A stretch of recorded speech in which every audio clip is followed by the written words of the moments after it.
The moment Ethan Cole's eyes met his boss's bare skin at that nightclub entrance, his entire world stopped. Claire Reynolds, the ice queen of Morrison and Associates, the woman who'd fired 3 people that week alone, stood frozen in a wardrobe malfunction, her dress strap broken, her expression shifting from shock to mortification to something dangerous. Their eyes locked. 1 second, 2, 3. Then recognition blazed across her face like wildfire. Monday morning was going to be a nightmare. Or worse, it might be his last day employed. Want to know if this accidental encounter destroyed his career or changed everything? Stay until the end, hit that like button, and comment your city below so I can see how far this story travels. Ethan Cole had exactly $12.43 in his wallet when he pulled up to the Velvet Room at 11:47 p.m. on a Friday night. He knew the exact amount because he'd counted it 3 times at the last gas station, trying to figure out if he had enough for both fuel and the emergency pediatric visit his daughter might need if her fever didn't break. The $12 won. The fever would have to wait. He wasn't there for himself. God knew he hadn't been anywhere for himself in 8 years. Not since the divorce papers arrived on the same day as his daughter Emma's first birthday. Not since his ex-wife Vanessa walked out with barely a goodbye. And certainly not an apology. No, Ethan was there because his younger brother Marcus had texted him 17 times in the last hour, each message more incomprehensible than the last, the final one reading simply, "Bro help stuck, can't walk VIP section." Typical Marcus, 24 years old and still making decisions like a college freshman. The nightclub loomed before him, all purple neon and bass-heavy music that he could feel in his chest even from the parking lot. Ethan checked his phone one more time. The babysitter had texted that Emma was asleep, fever down to 99.8. Manageable. He had maybe an hour before he needed to be home. The entrance was a spectacle of controlled chaos. A velvet rope stretched between 2 chrome posts, and behind it stood a bouncer who looked like he bench-pressed motorcycles for fun. A line of impossibly dressed people snaked down the sidewalk, women in dresses that defied physics, and men in shirts that cost more than Ethan's monthly grocery budget. He approached the bouncer, very aware of his worn jeans and the Target clearance polo he'd thrown on after Emma's bedtime. "Excuse me, I'm not trying to get in. I just need to—" "Back of the line," the bouncer grunted without looking at him. "No, you don't understand. My brother's inside and he's back of the line." Ethan glanced at the queue. Minimum 45 minutes. He pulled out his phone to call Marcus again when a commotion erupted near the VIP entrance. A separate door about 20 feet away with its own velvet rope and its own mountain of a security guard. A cluster of people spilled out, laughing too loud, moving too fast. Someone stumbled. Someone else shrieked. And then, in the strobe light chaos of the entrance, Ethan saw her. At first, it was just a woman in a black dress, elegant and poised even in the mayhem. She was turning away from the crowd, one hand raised as if hailing a cab, her dark hair catching the neon lights. Then someone from the group, a drunk man in an expensive suit, lurched backward and crashed directly into her.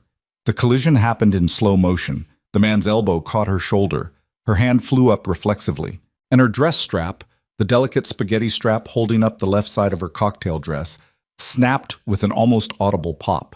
The fabric fell. Ethan's brain registered 3 things simultaneously. 1, the woman was now exposed from the waist up on her left side. 2, she was desperately trying to catch the falling fabric with one hand while maintaining her balance in heels that could double as weapons. 3, he recognized her face. Claire Reynolds, his boss. The managing director of Morrison and Associates, the marketing firm where Ethan had worked for the past 3 years. The woman who'd interviewed him with such cold efficiency he'd left sweating through his shirt. The woman whose approval he needed for literally everything from vacation requests to printer paper orders. The woman whose office was on the top floor, whose car cost more than his annual salary, whose reputation for being ruthlessly professional was legendary. Claire Reynolds was topless at a nightclub entrance, and Ethan Cole was staring directly at her. He knew he should look away. Every functioning brain cell screamed at him to turn, to run, to literally be anywhere else. But human biology is a cruel thing, and for a fraction of a second, maybe half a second, maybe less, his eyes stayed exactly where they were, Then their eyes met. The recognition was mutual and instantaneous. Her gray eyes, the same eyes that had watched him pitch marketing strategies, that had narrowed when he'd missed a deadline, that had never once shown him any warmth whatsoever, went wide with shock, then horror, then something much worse. The cold, calculated understanding that he had just seen his boss half naked, and she knew it. Time crystallized into that single moment. The music faded. The crowd blurred. It was just the two of them locked in the most mortifying eye contact of Ethan's entire life. Claire's face transformed through a spectrum of emotions in 3 seconds. Shock, melting into humiliation, humiliation hardening into fury, fury sharpening into something dangerous and controlled. She yanked her dress up with one hand, her other hand already reaching for her phone, her mouth forming a tight line. Ethan finally remembered how to move. He spun around so fast he nearly tripped over his own feet, his face burning hot enough to combust. "Oh God," he muttered. "Oh God, oh God, oh God." Behind him, he heard Claire's voice, tight and lethal. "Get me a car, now!" Ethan fled, back toward his car, his heart hammering against his ribs. His phone buzzed. Marcus, again. "Where are you?" He typed back with shaking hands. "Outside. Come out, now." This was bad. This was catastrophically, career-endingly bad. He'd just seen his boss topless. She'd caught him looking. On Monday morning, he was going to walk into Morrison & Associates and, what? Pretend it never happened? Apologize? Start updating his resume? Emma's face flashed through his mind. Sweet Emma, with her gap-toothed smile and her obsession with dinosaurs. Emma, who needed braces in 2 years. Emma, whose private school tuition was only possible because of his job at Morrison & Associates. Emma, who he'd promised would never have to move again, would never have to change schools again, would never have to feel the instability that had marked her early childhood. "Please, God," Ethan whispered to no one, sitting in his car with his head against the steering wheel. "Please don't let me lose this job." His phone rang. Marcus. "Bro, where are you? I'm at the bar. I'm in the parking lot. Are you okay to walk?" "Yeah, man, I'm fine. Chad bought another round. We're just—" "Marcus!" Ethan's voice came out harder than intended. "I need to go home. Emma's sick. If you can walk, come out now. If not, get an Uber." Silence. Then quieter. "Is she okay?" "She's fine, but I need to get back." "Okay. Sorry, man. I'll catch a ride with Chad. Thanks for coming out." Ethan hung up and started the car, his hands still trembling slightly. The drive home was a blur of streetlights and spiraling thoughts. He'd worked so hard to build stability for Emma. After the divorce, after Vanessa left, after the apartment in the bad neighborhood and the maxed-out credit cards and the nights wondering if he was completely failing as a father, he'd finally gotten them to a good place. His apartment was small but safe. Emma's school was excellent. His job, despite Claire Reynolds' intimidating presence, was secure and paid well enough that he could almost breathe easy at the end of each month. And now he'd jeopardized everything with one accidental glance. The babysitter, a kind college student named Riley, was reading on the couch when he got home. "She's been asleep since 9, Riley whispered. "Fever's down. She asked for you twice, but settled okay." Ethan paid her. There went 8 of his $12, and locked the door behind her. He checked on Emma, his beautiful daughter, curled up in her dinosaur pajamas, her breathing steady and soft. He pressed a hand to her forehead. Cool. Thank God. He retreated to his own bedroom, but sleep was impossible.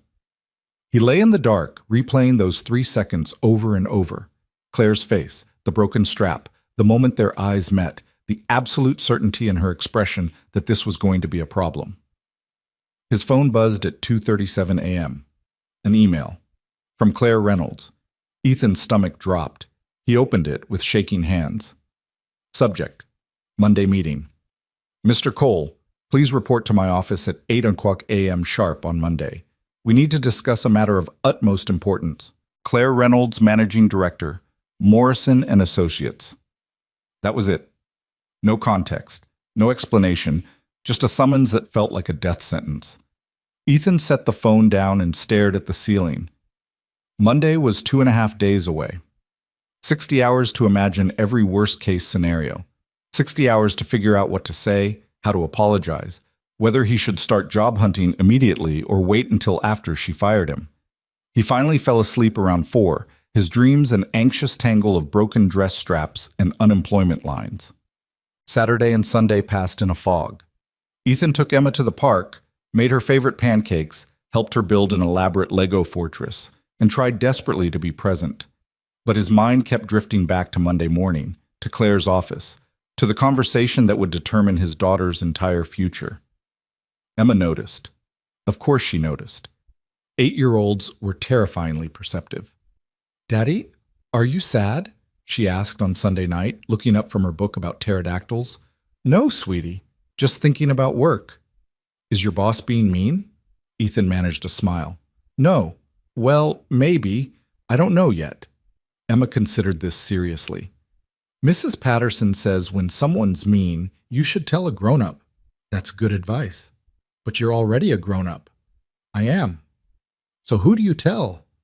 Ethan pulled her into a hug, breathing in the strawberry scent of her shampoo. "I'll figure it out, dinosaur girl. I promise." Monday morning arrived with all the warmth of a firing squad. Ethan dressed carefully. His best shirt, the navy one without any stains, his least worn khakis, the tie Emma had given him for Christmas. He dropped her at school 15 minutes early, kissed her forehead twice, and drove to Morrison & Associates with a sense of impending doom. The office building was sleek glass and chrome, the kind of place that always made Ethan feel slightly out of place. He'd been working here for 3 years, first as a junior copywriter, then as a senior strategist, and he was good at his job. His campaigns performed well. His clients liked him. His colleagues respected him. But Claire Reynolds had always been an enigma. She'd hired him after a single interview, promoted him after 18 months, and had barely spoken to him beyond work necessities ever since. She was brilliant. Everyone agreed on that. She'd transformed Morrison & Associates from a mid-tier agency into one of the most sought-after firms in the city. She was also notoriously private, notoriously demanding, and notoriously unforgiving of mistakes. And Ethan had just made the biggest mistake of his professional life. Her office was on the 12th floor, a corner suite with floor-to-ceiling windows overlooking the city. Her assistant, a sharp-eyed woman named Patricia, looked up as Ethan approached. "Mr. Cole, she's expecting you. Go right in." Ethan's mouth went dry. He knocked once on the heavy oak door. "Come in." He pushed the door open and stepped into Claire Reynolds' domain. The office was immaculate. Minimalist furniture, abstract art, everything in shades of gray and white.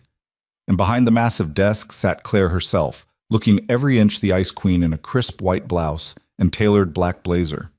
Her dark hair was pulled back in a sleek bun. Her expression was unreadable. "Close the door," she said without preamble. Ethan obeyed, his heart racing. "Ms. Reynolds, She held up one hand. "Let me speak first." He nodded, unable to find his voice. Claire stood, walking around her desk to lean against it, arms crossed. This close, Ethan could see the tension in her shoulders, the tightness around her eyes. She looked like she hadn't slept either. "Friday night," she began, her voice carefully controlled, "was an unfortunate incident. A wardrobe malfunction, an accident." "Yes," Ethan said quickly. "Absolutely. I'm so sorry, I didn't mean to." "I know." The words came out clipped. "I saw your face. You were as horrified as I was." A beat of silence. Ethan wasn't sure if that made things better or worse. Claire continued, her gray eyes fixed on him. "What happened was mortifying for both of us. However, I've spent the weekend considering the situation, and I've come to a decision." Here it comes, Ethan thought. The firing, the explanation of severance, the destruction of everything he'd built. "I'm not going to fire you." Ethan blinked. "You're what?" "I'm not going to fire you," Claire repeated, a slight edge of impatience creeping into her tone. "You're a good employee, Mr. Cole. Your work is excellent. Your client retention is the highest in your department. Letting you go over an accidental encounter would be both unprofessional and foolish." Relief flooded through Ethan so intensely he felt lightheaded. "Thank you. Thank you so much, Ms. Reynolds. However," the word landed like a hammer. "We need to establish very clear boundaries moving forward. What happened Friday night stays between us. We will never speak of it again. If I hear even a whisper that you've mentioned this incident to anyone, colleagues, friends, anyone, I will not hesitate to terminate your employment. Am I clear? Crystal clear, Ethan said immediately. I haven't told anyone. I won't tell anyone. You have my word. Claire studied him for a long moment, as if trying to determine whether his word meant anything. Finally, she nodded. Good. Now, let's move on to why I actually wanted to meet with you this morning. Ethan's brain struggled to shift gears. I'm sorry? For the first time, something that might have been amusement flickered across Claire's face. Did you think I scheduled this meeting solely to discuss Friday night? Mr. Cole, I'm a busy woman. If I wanted to fire you, Patricia would have handled it. He felt his face flush. Right. Of course. Claire returned to her desk, pulling out a folder. I'm putting together a team for our most important project of the year. Potentially the most important project this firm has ever handled. Dawson Industries wants to rebrand their entire consumer division, and they've shortlisted 3 agencies. We're one of them. The pitch is in 6 weeks. If we win this account, it's worth $15 million over 3 years. Ethan's mind was racing. Dawson Industries was massive, a Fortune 500 company with products in every American household. Landing them would be career-defining. I want you on my team, Claire said, meeting his eyes directly. You'll be lead copywriter and creative strategist. You'll report directly to me. The hours will be brutal. The expectations will be higher than anything you've experienced. But if we win this, your career trajectory changes permanently. It was the opportunity of a lifetime. It was also the most complicated situation Ethan could imagine, working directly under the boss who just caught him staring at her half-naked body. But he thought of Emma, of her school tuition, of the braces she'd need, of the stability she deserved. I'm in, he said without hesitation. Claire nodded, something like respect crossing her features. Good. We start tomorrow. Team meeting at 7 a.m. She handed him the folder. This is everything we know about Dawson so far. Familiarize yourself. Come prepared with initial thoughts. Yes, ma'am. And Mr. Cole? She looked up as he reached the door. Let's make this the last awkward conversation we ever have. Moving forward, we're professionals. Nothing more, nothing less. Understood completely. He left her office feeling like he'd just survived a hurricane. Relief, anxiety, excitement, and dread all competed for space in his chest. He wasn't fired. He was promoted in a way. He was also now going to be working in close proximity with Claire Reynolds for the next 6 weeks. The woman whose bare skin he'd accidentally seen. The woman who'd caught him staring. The woman who was trusting him with the biggest opportunity of his career despite having every reason to want him gone. As Ethan settled into his cubicle and opened the Dawson Industries folder, one thought crystallized. The next 6 weeks were either going to make his career or destroy what was left of his sanity, possibly both. The team meeting the next morning was exactly as intense as promised. Claire had assembled 6 people total: herself, Ethan, 2 senior designers, the analytics lead, and a brand strategist who'd flown in from the New York office. They gathered in the large conference room at 7 o'clock a.m. sharp, coffee and tension in equal measure. Claire stood at the head of the table, commanding the room effortlessly. She was in full professional mode, crisp charcoal suit, her presentation projected on the massive screen, her voice clear and authoritative. Dawson Industries is at an inflection point, she began, clicking to a slide showing market analysis. Their consumer division has been stagnant for 5 years. Market share is declining. Brand perception is reliable but boring. They know they need to change, but they don't know how. That's where we come in.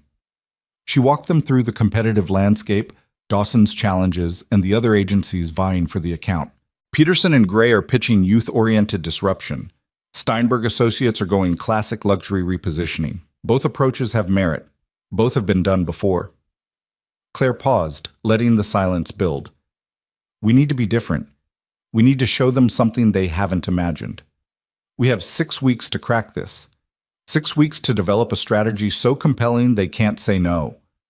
She looked around the table, her gaze landing on each person. When her eyes met Ethan's, there was no acknowledgement of Friday night, no hint of awkwardness, just expectation. I've divided us into 3 teams of 2, Claire continued. Each team will develop a separate strategic approach. At week 3, we'll present internally and choose the strongest concept to refine. Mr. Cole, you're with me. We'll be exploring emotional connectivity and authenticity angles. Ethan's stomach flipped. Of course he was paired with her. Of course. The meeting continued for 2 hours. Assignments distributed, timelines established, expectations set sky high. By the time they broke, Ethan's notebook was full of ideas and his anxiety was through the roof.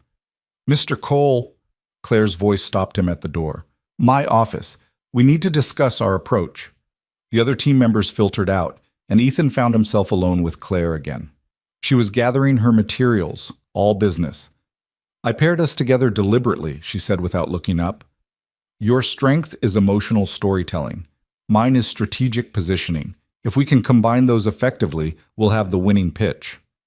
I agree, Ethan said carefully. I also paired us together because I want to eliminate any residual awkwardness immediately. Now she did look up, her gray eyes direct. We're going to be spending significant time together over the next 6 weeks. Long hours, high stress. I need to know that Friday night won't be a distraction. It won't be, Ethan said firmly. I'm here to work, that's all. Claire studied him for a moment. You have a daughter, correct? The question caught him off guard. Yes. Emma, she's 8. And you're raising her alone. It wasn't really a question, but Ethan answered anyway. Yes. Her mother isn't in the picture. Something shifted in Claire's expression. Not quite sympathy, but something softer than her usual ice. That must be difficult. We manage. The hours on this project will be demanding. If you need flexibility for parenting responsibilities, let me know in advance. I value honesty and communication over last-minute emergencies. Ethan blinked, surprised. Thank you. I appreciate that. Claire nodded and returned to her papers. We'll meet daily at 4 p.m. to sync on progress. Come prepared, that's all. Dismissed, Ethan left her office feeling more confused than ever. Claire Reynolds was turning out to be nothing like he'd expected. Yes, she was demanding and intense, but there was something underneath the ice, something almost human. The days that followed fell into a brutal rhythm. Ethan would drop Emma at school, work his regular responsibilities until 4, then dive into the Dawson project with Claire until 8 or 9 at night. He'd race home, have dinner with Emma, help with homework, and then work until midnight on concepts and copy. The exhaustion was real, but so was the excitement. Claire was brilliant to work with, sharp, creative, willing to kill her own ideas if they weren't good enough. She pushed Ethan hard, challenging every assumption, forcing him to defend his concepts or abandon them. This headline is lazy, she'd say, crossing out his work with a red pen. What makes it lazy? It tells me what to think instead of making me feel something. Try again. So he'd try again and again. And slowly their approach took shape. Authenticity in a world of artifice. Dawson as the brand that gave people permission to be real, to embrace imperfection, to stop performing and start living. It was risky. It was different. It was exactly what Claire wanted. 2 weeks in, they were working late on a Friday night. Everyone else had gone home. The office was quiet except for their voices and the hum of the ventilation system.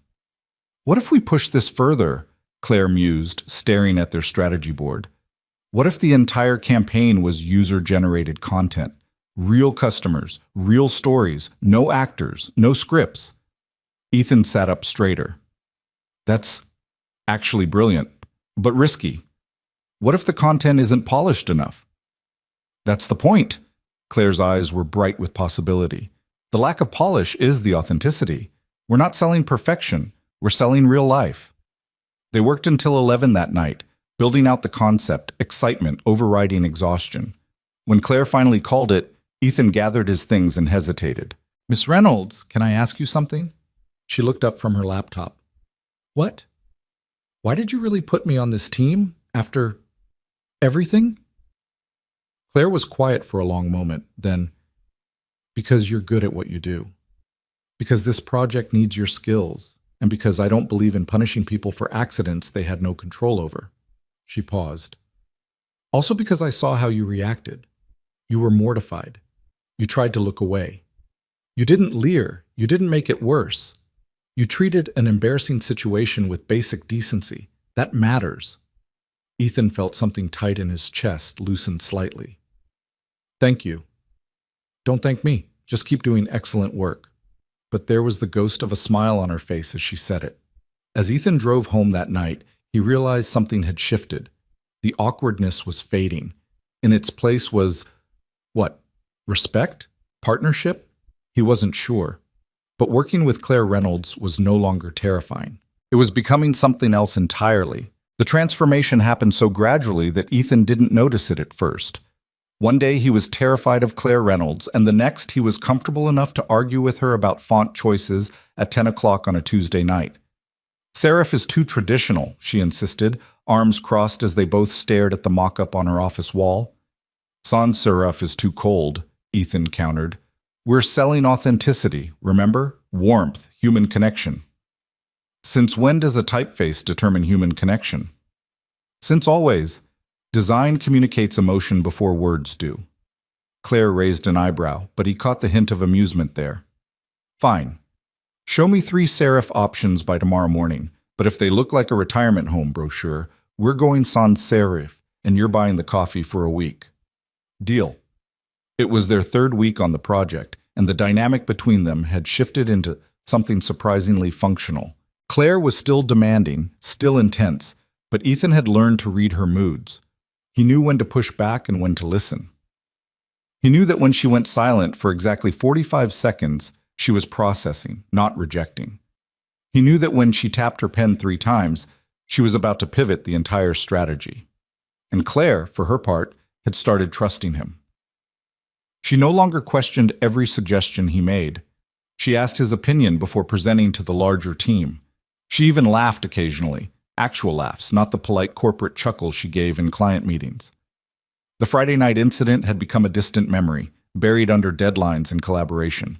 They'd successfully compartmentalized it, moved past it, proven that professionals could handle awkward situations with maturity and grace.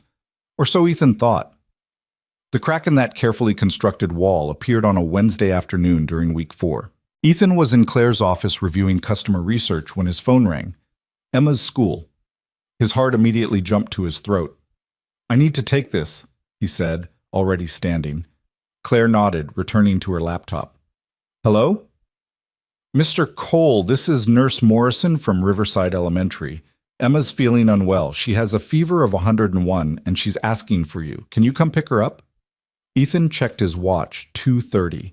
They had a critical team sync at 3 to finalize the creative direction. I'll be there in 20 minutes. He hung up and turned to Claire, already calculating. I'm so sorry. Emma's sick. I have to go get her from school. I know we have the meeting at 3, but I can call in, or we can reschedule. Go, Claire said immediately, waving him toward the door. I'll handle the meeting. Are you sure? This is the decision point meeting. We're choosing which concept to move forward with. Ethan. It was the first time she'd used his first name at work, and it stopped him cold. Your daughter is sick and she needs you. Go. I'll cover the presentation. We can sync tonight if needed. The relief was immediate and overwhelming. Thank you. Really, I'll make this up to you. Just take care of your daughter. Ethan grabbed his laptop and keys, already halfway to the door when Claire called out again. Ethan? He turned back. Her expression was softer than he'd ever seen it. I hope she feels better soon. Something warm unfurled in his chest, something he didn't have time to examine. Thanks, Ms. Reynolds. Claire, she said quietly. When it's just us, you can call me Claire. He nodded, too rushed to fully process what that meant, and hurried out. Emma was curled up in the nurse's office, looking small and miserable, her face flushed with fever. She perked up slightly when she saw him. Daddy! Hey, dinosaur girl. He pressed a hand to her forehead, definitely warm. Let's get you home, okay? The afternoon dissolved into the familiar routine of sick kid care. Children's Tylenol, cold compresses, her favorite blanket, and approximately 700 requests for water, juice, different juice, the other blanket, and could they watch the dinosaur documentary again? By 6 p.m., Emma's fever had broken and she'd fallen asleep on the couch. Ethan's phone had been buzzing periodically with work messages, but he'd ignored them all, focused entirely on his daughter. Now, with Emma sleeping peacefully, he finally checked his notifications. 12 messages in the team's Slack, 4 emails, and 1 text from an unknown number that made him do a double take. Presentation went well. Team voted for our concept. Hope Emma is feeling better. CR. Claire had texted him. Claire Reynolds had somehow gotten his personal cell phone number and texted him about his sick daughter. Before he could overthink it, he typed back, "That's great news. She's sleeping now. Fever broke. Thank you for covering." The response came within seconds. "Good. Don't worry about work tonight. See you tomorrow." Ethan stared at his phone, trying to reconcile this version of Claire with the Ice Queen who'd fired 3 people a month ago. The woman who'd scheduled meetings at 7 a.m. without apology. The woman who'd once made a junior designer cry over a color palette. His phone buzzed again. "Also, I used your serif font option. You were right about the warmth." Despite everything, the exhaustion, the worry, the stress, Ethan smiled. The next morning, Emma insisted she was well enough for school, though Ethan made her promise to tell the nurse immediately if she felt worse. He dropped her off with extra snacks and probably too many kisses, then headed to the office with a travel mug of coffee and a sense of apprehension about how much work he'd missed. Claire was already in her office when he arrived at 8. He knocked on the open door. "Come in." She looked up from her computer, assessing him quickly. "How is she?" "Much better. Thank you for asking, and thank you for yesterday. I know that meeting was crucial." "It was fine." Claire gestured to the chair across from her desk. "Sit. Let me catch you up."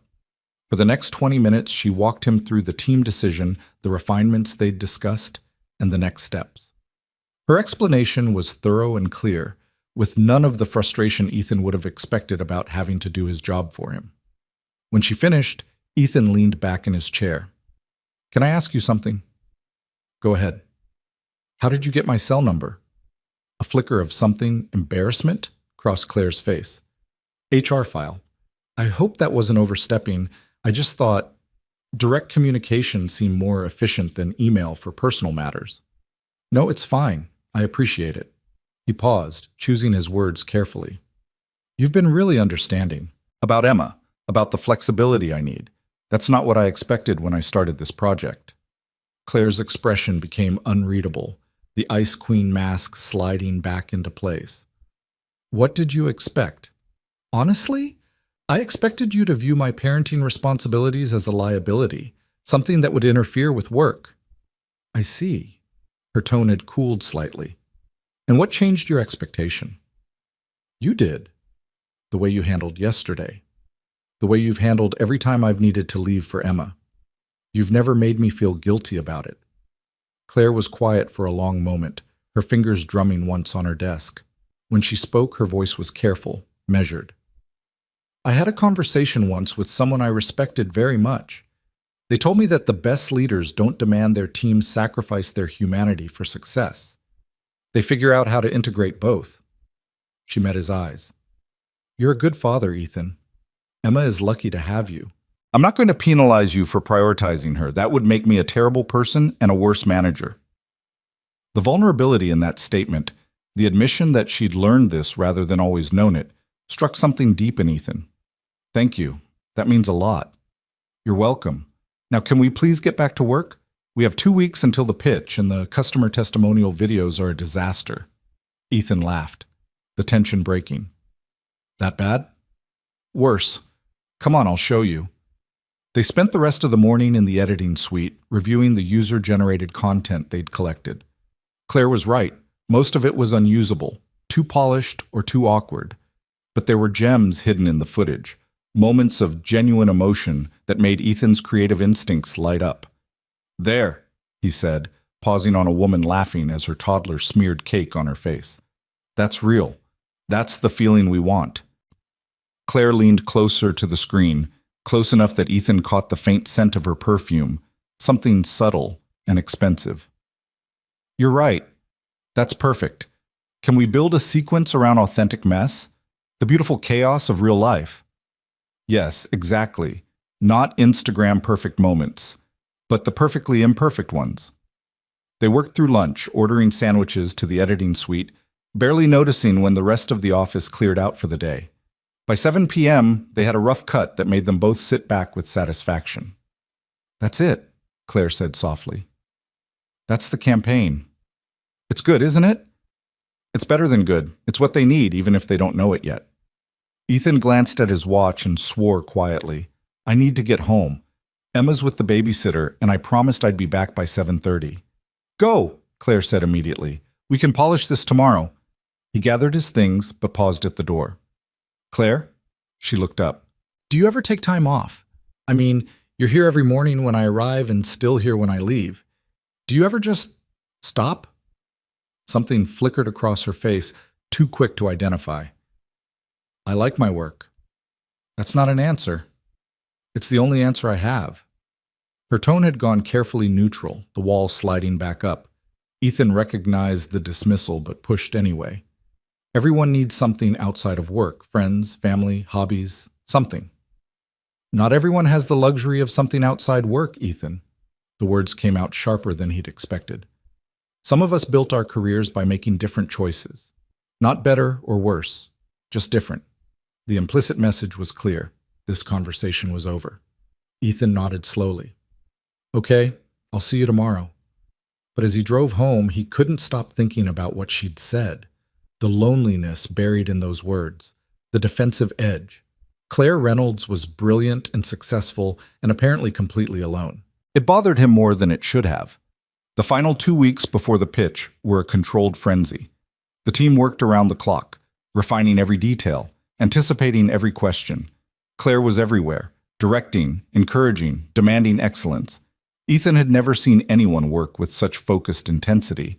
He'd also never seen anyone so completely isolated. The other team members went out for drinks after long nights. They had inside jokes and shared lunches. But Claire remained apart, professional but never personal. She joined them for necessary celebrations, but always left early, always alone. Ethan started noticing other things too. Claire ate lunch at her desk every day, the same salad from the same place. She never mentioned weekend plans or vacation days. Her office had no personal photos, no decorations beyond abstract art. For someone so successful, her life seemed remarkably empty. It was none of his business. He knew that, but he couldn't seem to stop noticing. 3 days before the pitch, Ethan was working late, again, when Emma video called him. She was at home with Riley, wearing her dinosaur pajamas and clutching her favorite stuffed triceratops. "Daddy, when are you coming home? You promised we'd finish our puzzle." Guilt twisted in his chest. "I know, sweetheart. I'm sorry. This big work project is almost done. Just a few more days." "You always say that." Her bottom lip trembled slightly, and Ethan felt like the worst father in the world. "Tell you what, this weekend, after the big presentation, we'll do whatever you want. Zoo, museum, ice cream for breakfast, you pick." Emma's face brightened. "Really? Can we go to the Natural History Museum? They have a new dinosaur exhibit." "Absolutely, I promise. Now go brush your teeth and get ready for bed, okay? I'll be home in an hour." "Okay, love you, Daddy." "Love you too, dinosaur girl." He hung up and found Claire standing in the doorway of the conference room, her expression unreadable. "Sorry," he said quickly. Emma was checking in. "Don't apologize." Claire stepped into the room, her heels clicking on the tile floor. "You should go home. We're as prepared as we're going to be." "I want to run through the presentation one more time." "Ethan, you've run through it 6 times today. You could do it in your sleep. Go home to your daughter." He started to protest, then saw something in Claire's face, something wistful and sad. "Come with me," he heard himself say. Claire blinked. "Excuse me?" "Come have dinner with us. Emma would love to meet you, and honestly, we could both use a break. I make a mean spaghetti, and Emma's currently obsessed with telling everyone facts about pterodactyls." For a moment, Claire looked genuinely tempted. Then the wall came back up. "That's kind of you, but I should finish the financial projections." "The projections are done. I saw you complete them 3 hours ago. Then I should review them again." "Claire." Ethan stepped closer, his voice gentle. "When's the last time you had a home-cooked meal?" She looked away. "I don't remember." Then come to dinner. No work talk. Just food and probably too many dinosaur facts. What do you say? The silence stretched long enough that Ethan started to regret the invitation. Then, so quietly he almost missed it. Okay. 20 minutes later, Ethan was unlocking his apartment door with Claire Reynolds standing beside him, looking more uncomfortable than he'd ever seen her. The confident executive had been replaced by someone who seemed genuinely uncertain about entering a stranger's home. Fair warning, Ethan said as he pushed the door open. It's not fancy, and there's probably Legos everywhere. I don't need fancy. Emma looked up from the living room floor, where she was indeed surrounded by Legos, and gasped. Daddy, you brought someone home. Emma, this is Ms. Reynolds. She works with me. Ms. Reynolds, this is Emma, the dinosaur expert. Claire's entire demeanor shifted. She smiled, a real, genuine smile that transformed her face, and crouched down to Emma's level. It's very nice to meet you, Emma. Your dad talks about you all the time. He does? Emma looked delighted. Did he tell you I know 47 different dinosaur names? He did not. That's very impressive. Do you want to hear them all? Maybe after dinner, Ethan interjected, catching Riley's amused expression. He paid the babysitter and sent her home, then headed to the kitchen while Emma gave Claire an extensive tour of their small apartment, cooking while listening to his boss and his daughter discuss the differences between Jurassic and Cretaceous periods was surreal. But when he glanced into the living room and saw Claire sitting cross-legged on the floor, genuinely listening to Emma's enthusiastic explanation, something warm settled in his chest. Dinner was chaotic in the best way.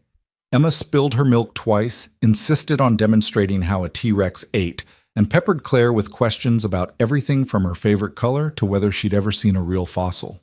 Claire answered each question with surprising patience, even laughing when Emma declared that purple was a very good choice for a favorite color because it's the color of some poisonous frogs. I did not know that, Claire said seriously. Thank you for the education. After dinner, Emma convinced Claire to help finish the puzzle, a 1,000-piece monstrosity of the solar system. Ethan did the dishes and watched them work together, his boss and his daughter, their heads bent over the pieces. This one goes here, Emma said confidently. Are you sure? It looks like it might fit over there. Trust me, I'm good at puzzles. Claire tried Emma's suggestion, and the piece clicked perfectly into place. You were right. You are good at puzzles. Emma beamed with pride, and Ethan found himself smiling at the domesticity of it all. At 8:30, Emma started yawning. Ethan scooped her up. Bedtime, dinosaur girl. But Ms. Reynolds is still here. Ms. Reynolds will still be here after you brush your teeth and put on pajamas. 5 minutes. Emma scampered off to the bathroom, and Claire stood, stretching slightly. I should probably go. You don't have to, unless you want to. Claire looked around the apartment at the lived-in mess, the photos of Emma on the walls, the half-finished puzzle on the floor. This is nice. What you have here, it's really nice. There was something in her voice, a loneliness so profound it made Ethan's chest ache. Stay for coffee. Emma will want to say goodnight. She nodded, following him to the small kitchen. While Ethan made coffee, Claire studied the photos on the refrigerator, Emma's artwork, a drawing labeled, My Daddy the Best. Various school announcements held up with dinosaur magnets. She's lucky to have you, Claire said quietly. I'm the lucky one. She's the best thing that ever happened to me. Even though you're doing it alone? Even though... Ethan handed her a mug. It's hard. Some days it's really hard. But she's worth every sleepless night and every moment of doubt. Claire wrapped her hands around the mug, steam rising between them. I never wanted children. Everyone assumes successful women secretly regret that choice, but I don't. I built exactly the life I wanted. She paused. Or I thought I did. And now? Now I'm 42 years old, and I just spent the best evening I've had in months sitting on the floor doing a puzzle with an 8-year-old. She laughed, but it sounded sad. What does that say about my life? Before Ethan could respond, Emma appeared in her pajamas. Ms. Reynolds, you're still here! Claire's expression transformed again, the vulnerability disappearing behind warmth. I am. I heard you need to be tucked in. Daddy does it, but you can help. 10 minutes later, after a bedtime story featuring significantly more dinosaur sound effects than the original text, Emma was asleep. Claire and Ethan retreated to the living room, speaking in hushed tones. "Thank you for tonight," Claire said, collecting her purse. "I can't remember the last time I felt this normal." "You're welcome here any time. Emma clearly adores you." "The feeling is mutual. She's wonderful, Ethan. You should be proud." "I am." He walked her to the door. "Claire, what you said earlier about building the life you wanted? It's never too late to add to it, to let people in." She looked at him for a long moment, her gray eyes searching his face. "Is that what tonight was? Letting you in?" "Maybe, if you want it to be." "I don't know what I want," she admitted. "I've spent 20 years knowing exactly what I want. And now," she trailed off. "Now? Now I'm standing in my employee's apartment at 9 p.m. realizing I don't have anyone to go home to." She laughed, but there was no humor in it. "That's pathetic, isn't it?" "It's honest, and there's nothing pathetic about honesty." Claire studied him, something shifting in her expression. For a moment, Ethan thought she might say something else, might bridge whatever gap still existed between them. Instead, she simply said, "Good night, Ethan. See you tomorrow." "Good night, Claire." He watched her walk to her car, something unspoken hanging in the air between them. The evening had changed something, cracked open a door neither of them had realized was there. Ethan closed his apartment door and leaned against it, his mind racing. This was complicated. Claire was his boss. They had a crucial presentation in 3 days. Developing feelings for her would be the worst possible timing, except he suspected it was already too late for that. The morning of the pitch arrived with the kind of nervous energy that made Ethan's coffee taste like anxiety. He'd barely slept, running through the presentation in his head until the words blurred together. Emma had sensed his tension at breakfast and squeezed his hand across the table. "You're going to be great, Daddy. Miss Reynolds said you're really smart." "She did?" "Uh-huh. When we were doing the puzzle, she said you have the best ideas of anyone she works with." Emma took a bite of her cereal. "I think she likes you." Ethan's heart did something complicated. "She's my boss, sweetheart. She's supposed to like my work." "No, I mean she likes you, like how Sarah's mom likes her boyfriend." "Emma, she smiled different when she looked at you, like this." Emma demonstrated an expression that was far too knowing for an 8-year-old. "Finish your breakfast. We're going to be late." But Emma's words echoed in his head during the entire drive to the office. Claire couldn't have feelings for him. That was ridiculous. She was his boss. She was successful and sophisticated, and he was a single dad who ate leftovers for dinner and drove a car with a mysterious rattling sound he couldn't afford to fix. Except he remembered the way she'd looked at him in his apartment doorway, the vulnerability in her admission that she had no one to go home to, the warmth in her eyes when she'd tucked Emma in. He was still turning it over in his mind when he walked into Morrison & Associates at 7 a.m. and found Claire already in the conference room, arranging presentation materials with military precision. "Morning," she said without looking up. "Back to business, Claire," he noticed. The woman from his apartment had disappeared behind the professional armor. "Team arrives at 7:30. Dawson executives at 9. Are you ready?" "As ready as I'll ever be." She finally looked at him, and for just a second her expression softened. "You're going to be brilliant. Trust yourself." The rest of the team filtered in over the next 30 minutes, all nervous energy and last-minute preparations. Claire gathered them in a circle, her voice calm and commanding. "We've done the work. We know this campaign inside and out. When Dawson walks through that door, I want them to see confidence, creativity, and a team that believes in what we're selling. Because if we don't believe in it, they won't either." She looked at each person individually. "This is our moment. Let's make it count." At 8:55, the receptionist called. The Dawson executives were in the building. Claire smoothed her jacket and turned to Ethan. "Ready? Ready?" The Dawson team consisted of 4 people. Richard Dawson himself, the company founder and CEO, his daughter Jennifer, the VP of Consumer Products, and 2 senior marketing directors whose names Ethan immediately forgot in his nervousness. They were all impeccably dressed, all carrying the kind of quiet power that came with controlling a Fortune 500 company. Claire greeted them with perfect professional warmth, guiding them to their seats and offering coffee. Ethan watched her work the room, utterly in command, and felt a surge of admiration mixed with something else he didn't want to name. The presentation began. For the first 20 minutes, Claire led the strategic overview, market analysis, competitive landscape, the gap Dawson needed to fill. She was flawless, fielding questions with ease, pivoting when needed. When she transitioned to Ethan for the creative concept, she gave him a look that said clearly, "Your turn." Ethan stood, clicked to the first slide, and took a breath. "Mr. Dawson, what if I told you that your greatest competitive advantage isn't a better product? It's something much simpler. It's permission." Richard Dawson leaned forward slightly. "Permission for what?" "Permission to be imperfect, to embrace the mess, to stop performing for social media and start living real lives."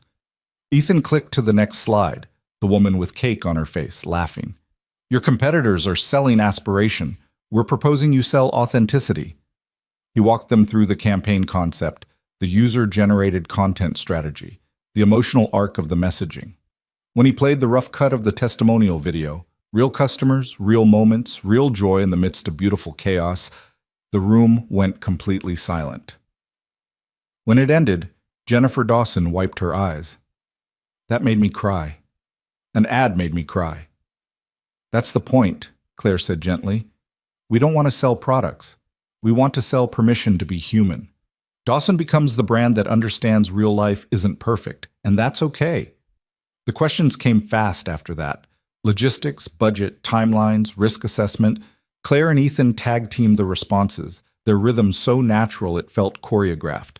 When Ethan stumbled on a budget question, Claire smoothly stepped in. When Claire needed a creative example, Ethan provided 3. They were a perfect team. By the time the Dawson executives left 90 minutes later, Ethan was exhausted and exhilarated in equal measure. The moment the conference room door closed, the team erupted in contained celebration. "That was incredible," one of the designers said. "Did you see Jennifer's face?" "They loved it," the analytics lead agreed. "I think we actually have a shot." Claire remained calm, though Ethan saw the pleased glint in her eyes. "Let's not count our chickens. They're seeing 2 other agencies. We wait for their decision." But as the team dispersed, chattering excitedly, Claire caught Ethan's arm. "You were perfect. That opening about permission, that's what sold them." "We were perfect," Ethan corrected. "I couldn't have done it without you." They stood there in the empty conference room, the adrenaline of the presentation slowly fading into something quieter and more dangerous. Claire's hand was still on his arm. Neither of them moved. "Claire." Ethan's phone rang, shattering the moment. Emma's school. Again. His stomach dropped as he answered. "Hello?" "Mr. Cole, it's Principal Anderson. I'm afraid Emma's been in an accident on the playground. She fell from the monkey bars. We've called an ambulance. She's conscious and talking, but we think her arm might be broken." The world tilted. "I'm on my way." "Which hospital?" "St. Mary's. The ambulance is leaving now." Ethan was already moving, grabbing his keys, his mind blank with panic. "I have to go. Emma's hurt. Hospital." "Go," Claire said immediately. "I'll handle everything here." But when Ethan reached the parking lot, Claire was right behind him. "You're in no state to drive. I'm taking you." "Claire, you don't have to. Get in the car, Ethan." Her tone left no room for argument. They climbed into her sleek Mercedes and she pulled out of the parking lot with controlled speed. Ethan sat in the passenger seat, his hands shaking, his mind racing with every worst-case scenario. "She's going to be okay," Claire said, her voice steady. "She's conscious and talking. That's good. What if it's serious? What if she needs surgery? What if—" "Then we deal with it. One step at a time." Claire glanced at him. "Breathe, Ethan. Emma needs you calm." She was right. He forced himself to take deep breaths to focus on the road ahead instead of the panic clawing at his chest. They reached St. Mary's in record time. Ethan bolted from the car before Claire had fully stopped, running through the emergency room entrance. A nurse directed him to a curtained area, and there was Emma, looking small and scared in a hospital bed, her left arm cradled against her chest. "Daddy!" Her face crumpled when she saw him, and fresh tears streamed down her cheeks. "I'm here, baby. I'm right here." Ethan gathered her carefully into his arms, mindful of her injury. "You're okay. I've got you." "It hurts," she sobbed into his shoulder. "I know, the doctors are going to fix it. You're so brave." A doctor appeared, a kind-faced woman in her 50s. "Mr. Cole?" "I'm Dr. Patterson. Emma's going to be fine. It's a clean break of the radius, her forearm. We'll need to set it and cast it, but it should heal perfectly. She'll be in a cast for about 6 weeks." Relief flooded through Ethan so intensely his knees went weak. "Thank you. When can we do it?" "We're prepping the room now. It'll be about an hour. We'll give her something for the pain first." The doctor left, and Ethan held Emma close, whispering reassurances. He was so focused on his daughter that he didn't notice Claire had followed him until Emma spoke. "Ms. Reynolds, you came too." Claire stepped forward, her expression gentle. "Of course I did. How are you feeling, brave girl?" "My arm really hurts, but Daddy's here now, so it's better." "Your dad loves you very much." Claire looked at Ethan. "Is there anything you need? Coffee, food? I can make calls, handle work stuff." "You should go back," Ethan said, though he was grateful she'd stayed this long. "The team needs to know about Dawson, and I'm going to be here for hours." "The team can wait. Where else would I be right now?" Something in Ethan's chest cracked open at those words. This woman who barely knew his daughter, who had every reason to prioritize the biggest pitch of the year, was choosing to stay in a hospital waiting room because his child was hurt. Over the next hour, while they waited for the procedure room, Claire kept Emma entertained with stories about her own childhood accidents. Apparently, young Claire had broken her collarbone falling out of a tree while trying to rescue a cat. Did the cat get rescued?" Emma asked, momentarily distracted from her pain. "Eventually, by the fire department. I just ended up in a hospital, feeling very foolish." "At least you tried to help," Emma said seriously. "That's what heroes do." Claire's eyes went bright, and she had to look away for a moment. When she looked back, her voice was thick. "You're absolutely right. That is what heroes do." When the nurse came to take Emma for the procedure, she clung to Ethan. "Don't leave, Daddy. I'll be right outside the whole time, I promise." "Can Ms. Reynolds stay too?" Ethan glanced at Claire, who nodded immediately. "I'm not going anywhere." They sedated Emma lightly for the procedure, and Ethan paced the waiting room like a caged animal. Claire sat calmly in a plastic chair, but he noticed her hands were clasped tightly together, knuckles white. "You didn't have to stay," he said, sitting down beside her. "But I'm really glad you did." "Where else would I be?" she repeated, then quieter. "I know what it's like to face scary things alone. You shouldn't have to." "Is that what you do? Face things alone?" Claire was silent for a long moment. "Always. By choice, mostly. It seemed easier that way." "Easier doesn't mean better." "No," she agreed. "I'm learning that." The doctor emerged 45 minutes later with good news. The bone was set perfectly, the cast was on, and Emma was waking up from sedation. They could see her in a few minutes. When they entered the recovery room, Emma was groggy but smiling, her arm encased in bright purple plaster. "Look, Ms. Reynolds, it's your favorite color," Claire laughed, a genuine sound of delight. "It's perfect. You're going to have the best-looking cast in your whole school." Emma's eyes were already drooping again from the medication. "Will you sign it?" "I would be honored." A nurse provided a marker, and Claire carefully wrote on the cast in her elegant handwriting, "To Emma, the bravest girl I know. You're going to do amazing things. Love, Ms. Reynolds." Ethan read it over her shoulder and felt his throat tighten. Love. She'd signed it, love. Emma fell asleep minutes later, and the doctor said they could take her home once she woke up naturally. Ethan sat beside her bed, holding her good hand, and Claire settled into a chair on the other side. "You should go," Ethan said again, though he didn't want her to. "It's past 3. The whole day's gone." "Do you want me to go?" He met her eyes across Emma's sleeping form. "No?" "Then I'm staying." They sat in companionable silence, watching Emma sleep, until Ethan's phone buzzed. Patricia, Claire's assistant, with a message that made his heart stop. "Dawson called. They want to meet tomorrow morning. They have questions." He showed Claire the message. Her expression remained neutral, but he saw the flash of concern. Questions could mean anything. Could mean they're going with someone else and want to let us down easy. Or it could mean they want to negotiate terms because they're choosing us. Claire set her phone aside. Whatever it is, we'll handle it tomorrow. Right now, Emma is what matters. Claire, this is the biggest pitch of your career. You can't just... Ethan, she leaned forward, her voice firm. I said we'll handle it tomorrow. Emma is hurt. She needs her father, and I'm not leaving you to deal with this alone. The pitch can wait 6 hours. He stared at her, this woman who was systematically dismantling every assumption he'd ever made about her. Why are you doing this? Because I care about you. The words came out simply, honestly. Both of you. And because for 20 years I've prioritized work over everything else. I've missed birthdays and holidays and important moments because there was always another pitch, another deadline, another crisis. And I'm tired of it. I'm tired of being alone. I'm tired of pretending that success is enough. Ethan couldn't breathe. Claire, let me finish. She took a shaky breath. That night at the nightclub, that horrible, embarrassing moment, I thought it was the worst thing that could happen. But it wasn't. It was the beginning of something I didn't know I needed. Working with you, getting to know you and Emma, seeing what a real life looks like, it changed something in me. What are you saying? I'm saying I don't know how to do this. I don't know how to be someone who has pizza dinners and does puzzles and cares about someone more than the next big account. But I want to learn. She looked at him, vulnerability written across every feature. If you'll let me.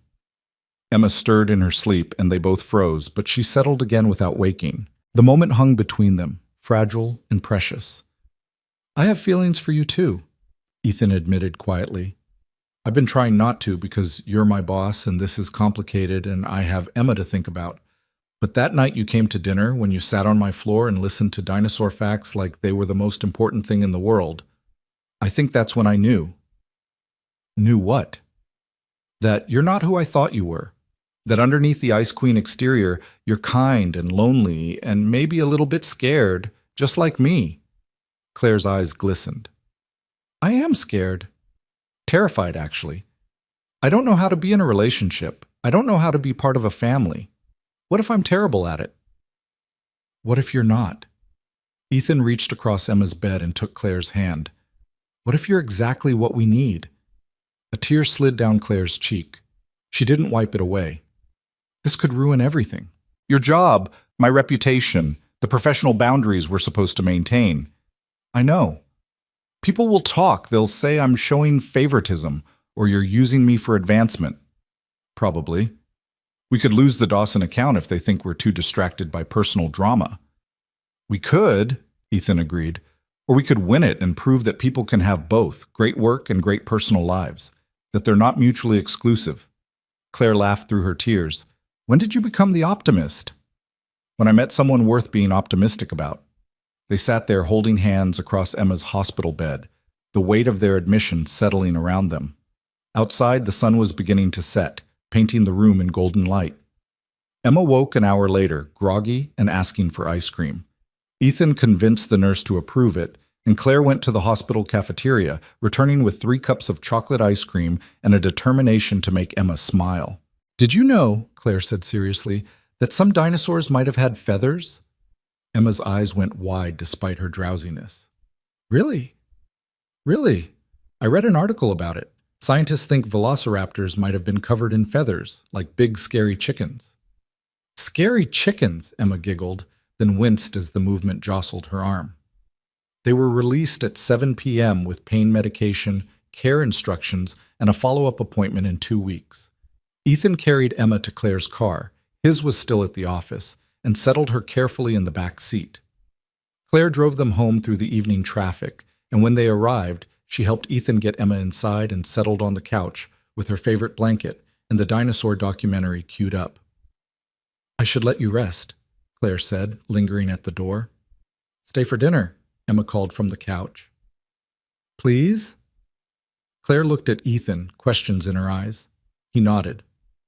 Stay. I'm just going to order pizza, but stay. So she did. They ate pizza on the couch while Emma dozed between them, exhausted from the pain medication and the trauma of the day. Ethan and Claire talked quietly about everything and nothing, favorite movies, childhood memories, the weird quirks of their colleagues. It felt natural. It felt right. At 9, Ethan carried Emma to bed. She woke enough to ask if Miss Reynolds was still there. She is. Good. I like when she's here. It feels like a family. Ethan's heart stuttered. Yeah, dinosaur girl, it kinda does. When he returned to the living room, Claire was standing by the window, looking out at the city lights. She turned when she heard him. Emma said something, Ethan began, then stopped. What did she say? That when you're here, it feels like a family. Claire's expression softened into something achingly vulnerable. Does it feel that way to you? Ethan crossed the room until he was standing in front of her, close enough to see the hope and fear warring in her gray eyes. Yes, it does. Ethan, if we do this, if we try this, I need you to know that I'm going to mess up. I'm going to work too late and forget to call and probably be terrible at the domestic stuff you make look so easy. And I'm going to be a single dad with a million responsibilities and not enough time, and an 8-year-old who will always come first. I wouldn't want it any other way, Claire said fiercely.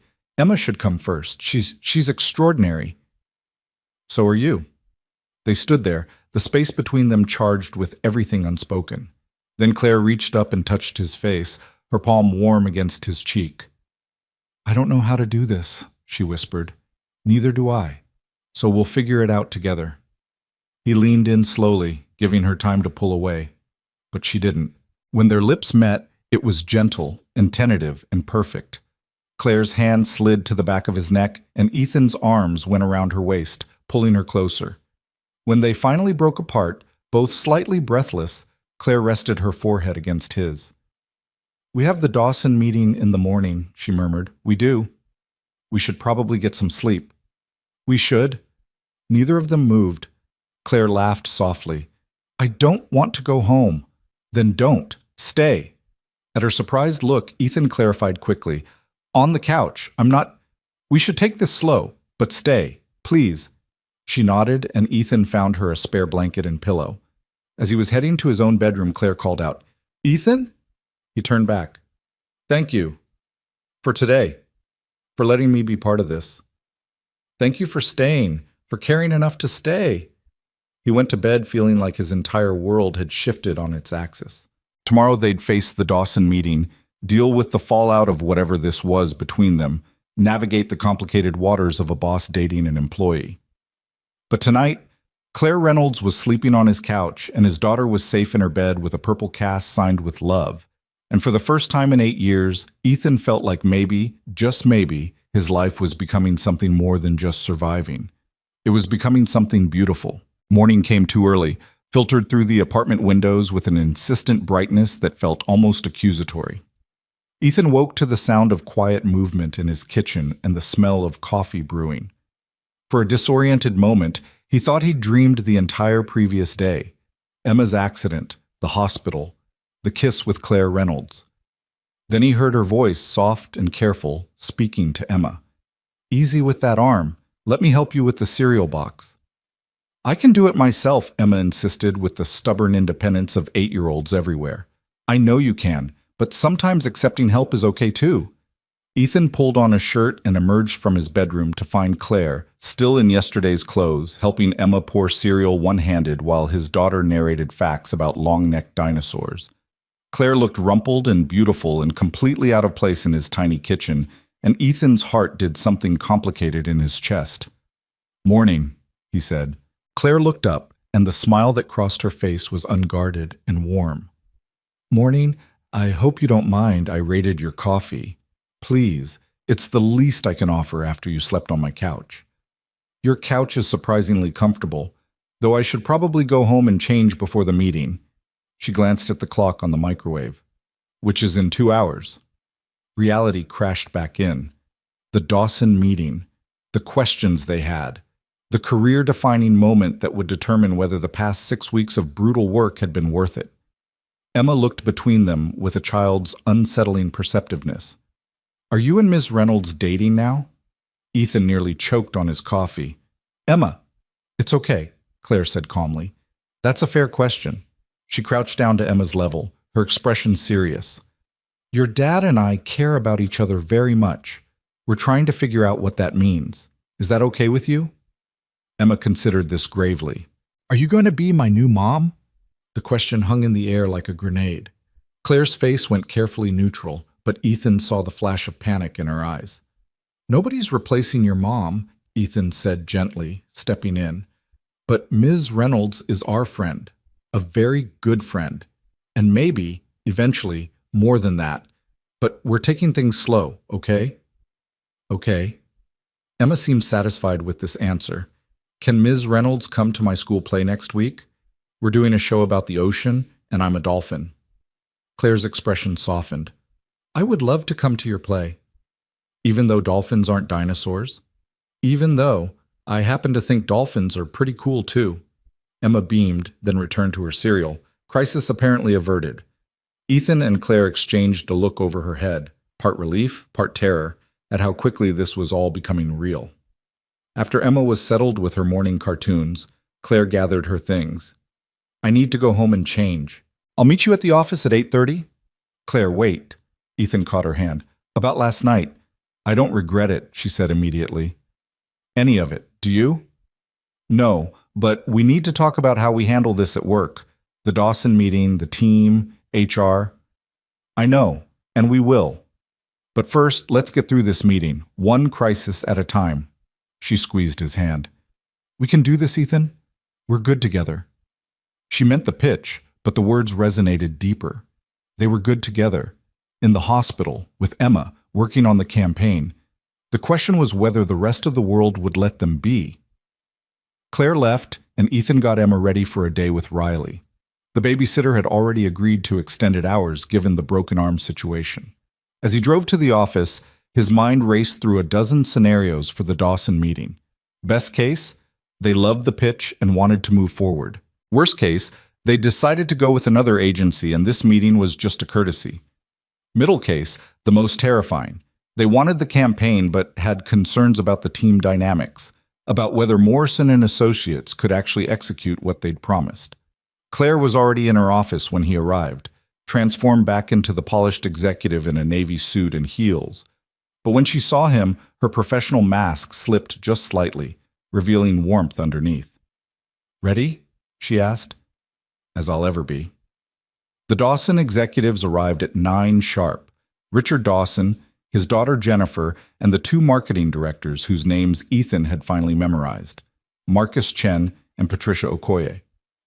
They settled into the conference room with the kind of casual confidence that came from holding all the power. Claire opened with professional pleasantries, but Richard cut through them quickly. Let's talk honestly, he said, leaning forward. We loved your pitch. The authenticity angle, the user-generated content, the emotional resonance, it's exactly what we need. Jennifer here has watched that testimonial video about 15 times. Jennifer nodded. It made me think about our brand completely differently. You captured something our other agencies missed. Hope flared in Ethan's chest, but he kept his expression neutral. There was clearly a but coming. However, Richard continued, we have concerns.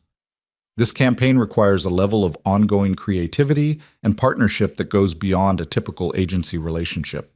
We need to know that your team can sustain this energy, this vision, for a 3-year contract, that you won't burn out or lose interest once the initial excitement fades. Claire didn't miss a beat. That's a fair concern. What would give you confidence in our sustainability? Marcus Chen spoke up. Honestly, we need to understand the internal dynamics. The pitch was flawless, but it felt heavily dependent on you two specifically. He gestured between Claire and Ethan. What happens if one of you leaves? What's the succession plan? How do we know this isn't just a flash of brilliance that can't be replicated? It was a legitimate business question, but Ethan felt the weight of it. They were asking about stability, about commitment, about whether the team that created the pitch would be the team that executed it. Mr. Cole and I have worked together to build a comprehensive framework, Claire said smoothly. The creative vision extends beyond us individually. We've documented every strategic decision, every creative rationale. The entire senior team understands this campaign at a fundamental level. That's good, Patricia Okoye said. But forgive me for being blunt. What we saw yesterday was chemistry, real partnership. That's not something you can document or hand off. So our question stands. How sustainable is this specific partnership? The room went quiet. Ethan felt Claire's slight tension beside him. This was the moment where they could either be honest or give a corporate answer that sounded good but meant nothing. He decided on honesty. "You're right," Ethan said, and saw Claire's quick glance in his peripheral vision. "What you saw yesterday was chemistry. Ms. Reynolds and I have developed a partnership over the past 6 weeks that brings out the best in both of us. She pushes me creatively. I ground her strategically. It works because we trust each other completely." "And if that partnership dissolved," Richard asked pointedly, "then you'd have every right to reevaluate the contract," Claire said firmly. "But I can promise you this. I've spent 20 years building Morrison & Associates. I don't take commitments lightly. If we enter into this partnership with Dawson, you will have my full dedication and Mr. Cole's creative genius for the duration of the contract. That's not negotiable." Jennifer smiled slightly. "You two finish each other's sentences. Do you realize that?" Ethan and Claire exchanged a look. They'd done it 3 times already in this meeting. "We've spent a lot of time working together," Claire said carefully. "It shows," Richard said, "in a good way. The question is whether that's sustainable or whether it's born from the pressure of the pitch." "It's sustainable," Ethan said with more confidence than he felt. "The respect and trust we've built, that doesn't evaporate. If anything, it gets stronger with time." Richard studied them both for a long moment. Then he smiled. "Good. Because we want to move forward with Morrison & Associates. We're choosing your pitch." The relief that flooded through Ethan was so intense he felt lightheaded. Beside him, Claire's poker face cracked into genuine joy. "However," Richard continued, "we have one condition. We want quarterly check-ins, not just with the account team, but specifically with you two. We're investing in the partnership we saw yesterday. We need to know it remains intact." "Absolutely," Claire said without hesitation. "You'll have our personal commitment to this account." The rest of the meeting dissolved into logistics, timelines, budgets, legal requirements. Ethan participated, but part of his mind was reeling. They'd won. They'd actually won the biggest account in the firm's history, and they'd done it together. When the Dawson executives finally left, promising contracts by end of week, the conference room erupted in celebration. The team poured in, having clearly been waiting anxiously outside. There were hugs and high fives, and someone popped a bottle of champagne that Patricia had apparently been keeping in her desk for exactly this occasion. In the chaos, Claire caught Ethan's eye across the room. She mouthed 2 words. "We did it." He mouthed back, "You're amazing." The celebration moved to a nearby restaurant for an extended lunch that turned into afternoon drinks. Ethan texted Riley to let her know he'd be late, then let himself enjoy the moment. The team was ecstatic, the account was won, and every concern about whether the pitch would land had been definitively answered. Around 4 p.m., Claire stood and clinked her glass for attention. "I want to say something. This win isn't just mine or Ethan's. Every person here contributed something essential. The designers who iterated 100 times, the analytics team who found the insights we built on, the strategists who challenged our assumptions. This is a team victory, and I'm incredibly proud of all of you." She raised her glass. "To Morrison & Associates, and to the hardest-working, most talented team I've ever had the privilege of leading." Everyone drank to that, and Ethan felt a swell of affection for these people he'd worked alongside for 3 years. This was a good place. A good team. He didn't want to do anything to jeopardize that, which made what he and Claire were starting even more complicated. By the time Ethan got home at 6, Emma was waiting for him with Riley, eager to hear about the big meeting. He told her they'd won, simplifying the business details into a story she could understand. "So you and Ms. Reynolds saved the company?" Emma asked, eyes wide. "We helped the company win something important." "That's like being heroes," Riley laughed, gathering her things. "Sounds like congratulations are in order. Emma's been great today. Very careful with her arm." After Riley left, Ethan ordered Chinese food, and he and Emma ate it on the couch while she told him everything she'd learned about dolphins for her upcoming play. He listened, asked questions, helped her practice her lines, and tried not to think about how his life was about to get infinitely more complicated. His phone buzzed around 8. Claire. Can we talk? Not about work, about us. Ethan glanced at Emma, who was absorbed in her script. He typed back, Emma's bedtime is 8:30. Call after? I'll call at 9. The next hour and a half passed in a blur of bedtime routine. Teeth brushing, pajamas, the ongoing saga of the dinosaur documentary they'd been watching in installments. Emma was exhausted from her first full day with the cast and fell asleep almost immediately after Ethan tucked her in. At exactly 9 p.m., his phone rang. Hi, Claire said, and he could hear the nervousness in her voice. Hi yourself. I've been thinking all day about what we're doing, what we started. Me too. Ethan, I need you to know I don't do anything halfway. If we're really trying this, I'm all in, but that means we need to be smart about it.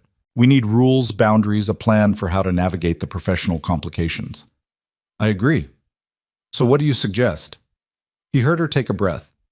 First, we need to tell HR. Disclose the relationship officially. That protects both of us if anyone ever questions the work dynamics. Okay, when? Tomorrow. I'll set up a meeting with the Director of Human Resources. We'll do it together. She paused. Second, we need to be careful about perception. I can't be seen as giving you preferential treatment, which means I might actually have to be harder on you than other team members, at least publicly. I can handle that.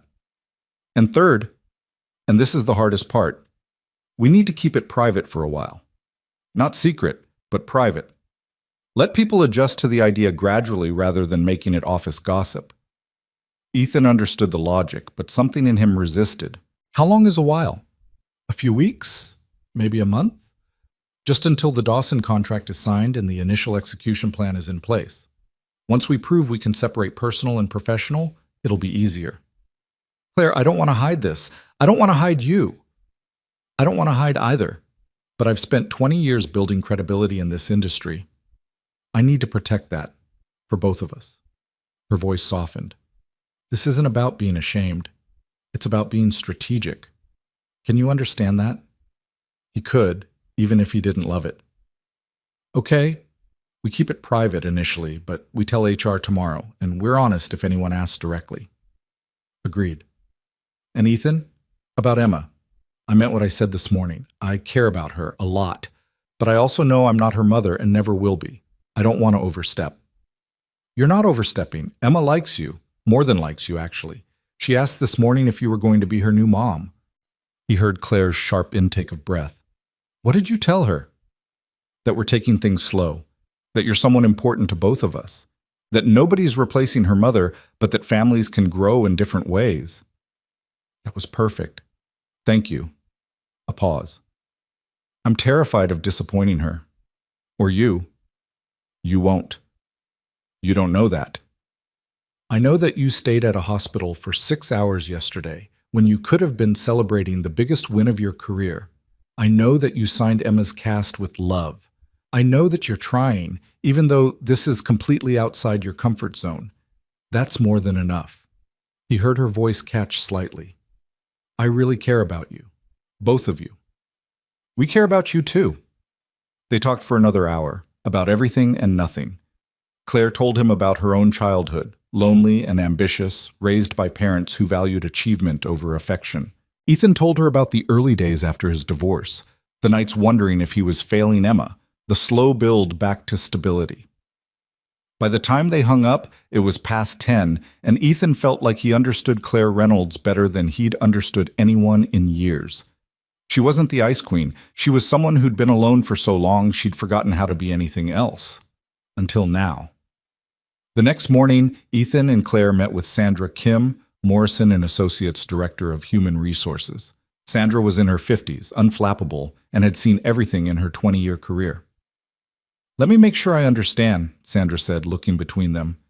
You're disclosing a romantic relationship that began recently. You want to ensure there are no conflicts of interest, and you're committed to maintaining professional boundaries. Exactly, Claire confirmed. Sandra made notes on her tablet. Claire, as Ethan's direct supervisor, this creates some obvious concerns about favoritism or the appearance thereof. we'll need to implement some safeguards. Such as? Ethan's performance reviews should be conducted by a different senior manager. Any decisions about his compensation, promotion, or role changes should include third-party oversight. And if there are ever any complaints about preferential treatment, we'll need to investigate thoroughly. Understood, Ethan said. We want to do this right. Sandra studied them both. I appreciate you coming forward proactively. Most people try to hide relationships until they blow up spectacularly. This shows maturity. She smiled slightly. For what it's worth, I've watched you two work together on the Dawson pitch. You're good partners, just make sure you can maintain that if the relationship doesn't work out. It was a sobering thought. If things ended badly, Ethan would still have to work with Claire, still report to her, still collaborate on campaigns. The personal and professional were now inextricably linked. We'll be professional regardless, Claire said firmly. After the HR meeting, they walked back to Claire's office together. In the elevator, Ethan asked the question that had been nagging at him. What if we fail? Not at work. At this. At us. Claire was quiet for a moment. Then we fail. But we fail honestly, trying something real. That's better than spending the rest of our lives wondering what if. The elevator doors opened, and they stepped out into the 12th floor hallway. Claire's hand brushed against his, deliberate and brief.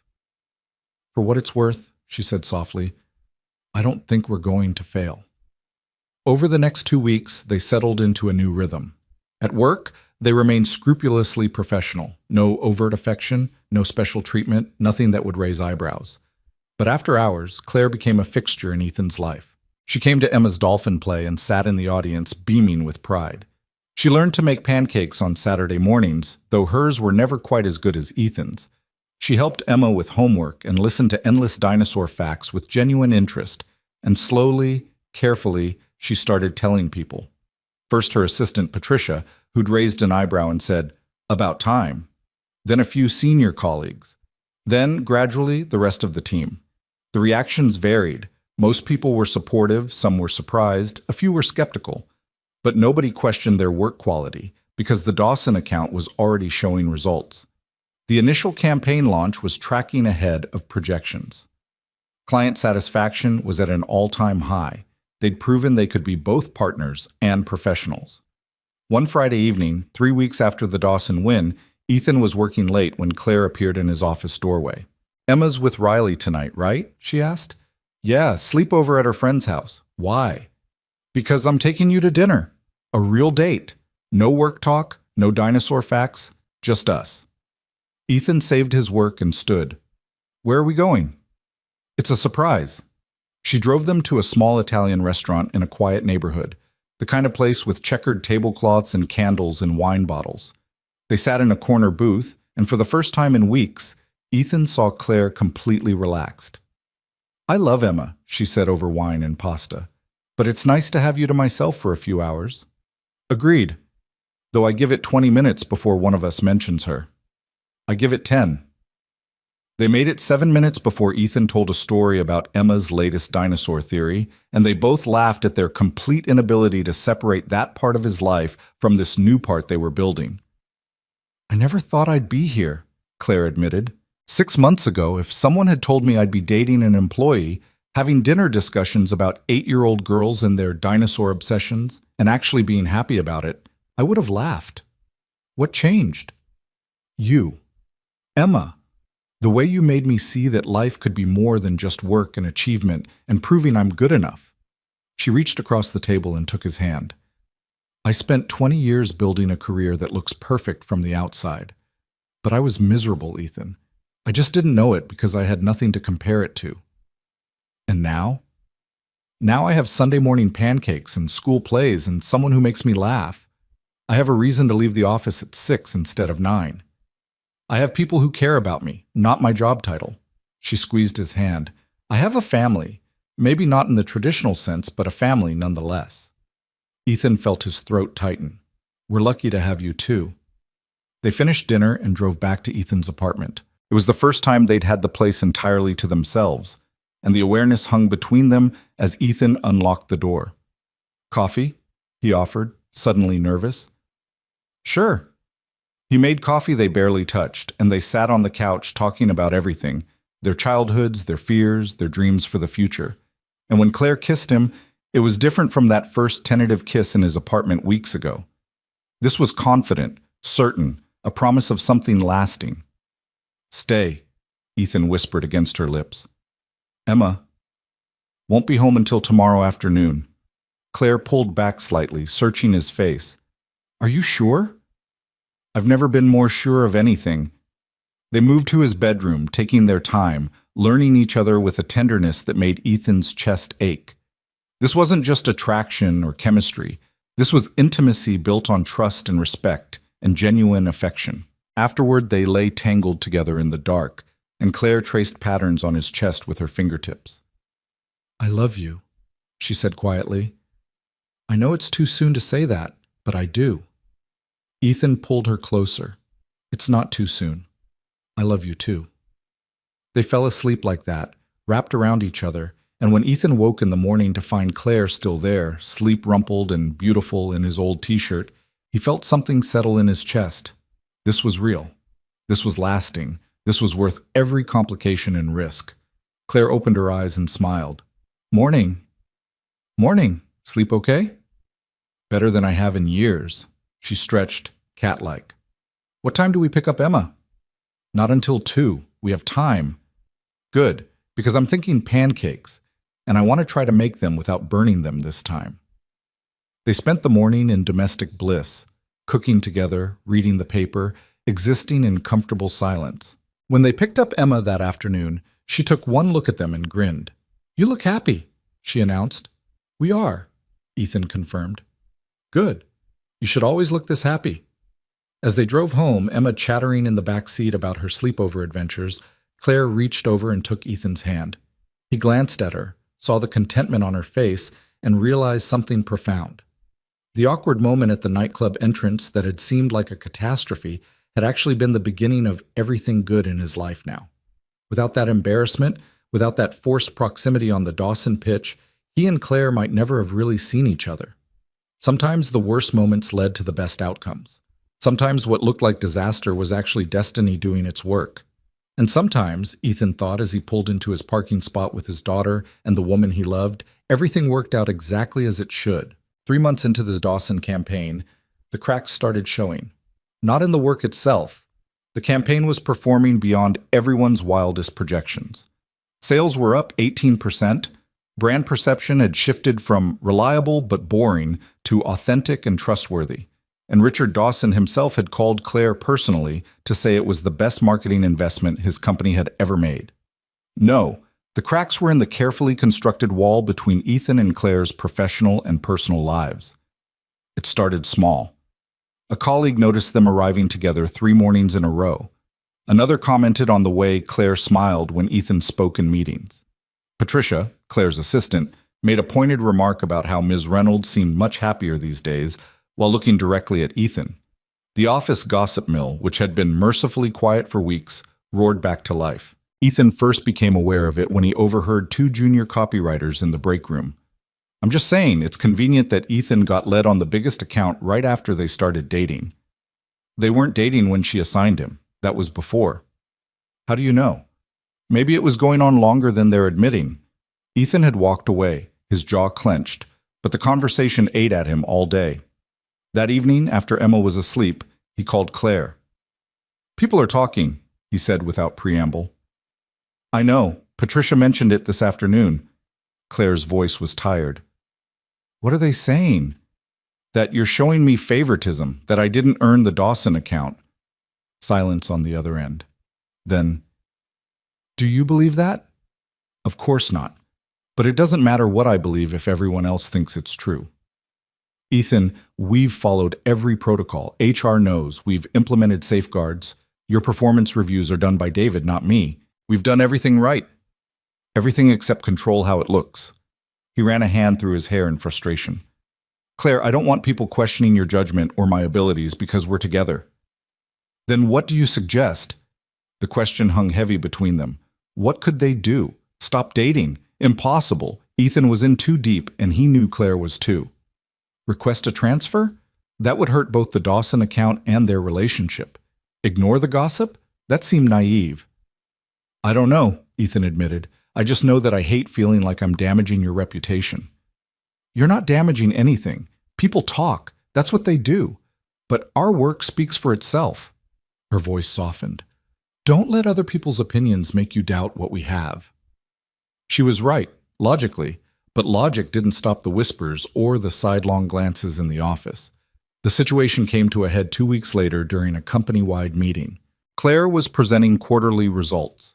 Stellar numbers across the board, with the Dawson account as the crown jewel. She'd just finished explaining their expansion strategy when someone from the back row raised a hand. Marcus Webb, a senior account manager who'd been with the firm for a decade and had never gotten the kind of opportunities Ethan had received in 3 years. Question, Marcus said, his tone pleasant, but his eyes sharp.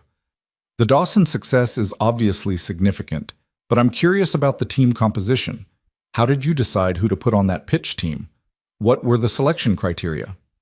Claire's expression didn't change, but Ethan, sitting in the third row, saw the slight tension in her shoulders. She knew exactly what Marcus was really asking. I selected team members based on their relevant experience, creative strength, and proven ability to work under pressure, Claire replied smoothly. Each person brought specific skills necessary for the campaign's success. And personal relationships didn't factor into those decisions at all? The room went very quiet. Ethan felt every eye turn toward him. Claire's voice, when she spoke, was ice cold. Are you implying something, Marcus? I'm just asking for clarification on the selection process. Several of us have wondered why certain people get certain opportunities. Marcus shrugged, the picture of innocence. It's a reasonable question. It's an inappropriate question with an inappropriate insinuation. Claire stepped away from the podium, facing Marcus directly. If you have concerns about team assignments, you're welcome to schedule a meeting with me in HR. But I won't dignify baseless speculation about my professional integrity in a company-wide forum. Marcus had the grace to look slightly abashed. I didn't mean to suggest— Yes, you did. And for the record, everyone in this room knows that Mr. Cole earned his position on the Dawson team through 3 years of exceptional work. His campaign concepts have won awards. His client retention rate is the highest in his department. He was the obvious choice, and the results have proven that decision correct. She paused, letting that sink in. Are there any other questions about actual business matters? The meeting ended shortly after, tension crackling through the air. Ethan wanted to go to Claire's office immediately, but he forced himself to return to his desk, to act like everything was normal. An hour later, his phone buzzed. Claire. My office, please. He found her standing by her window, arms crossed, staring out at the city. She didn't turn when he entered. Close the door, she said quietly. He did, then waited. That was a disaster, Claire finally said. I handled it poorly. I should have stayed calm, redirected, maintained control. Instead, I got defensive and made it worse. You defended me, and yourself. There's nothing wrong with that. There's everything wrong with it if it makes people think their suspicions are confirmed. She turned to face him, and Ethan was startled to see tears in her eyes.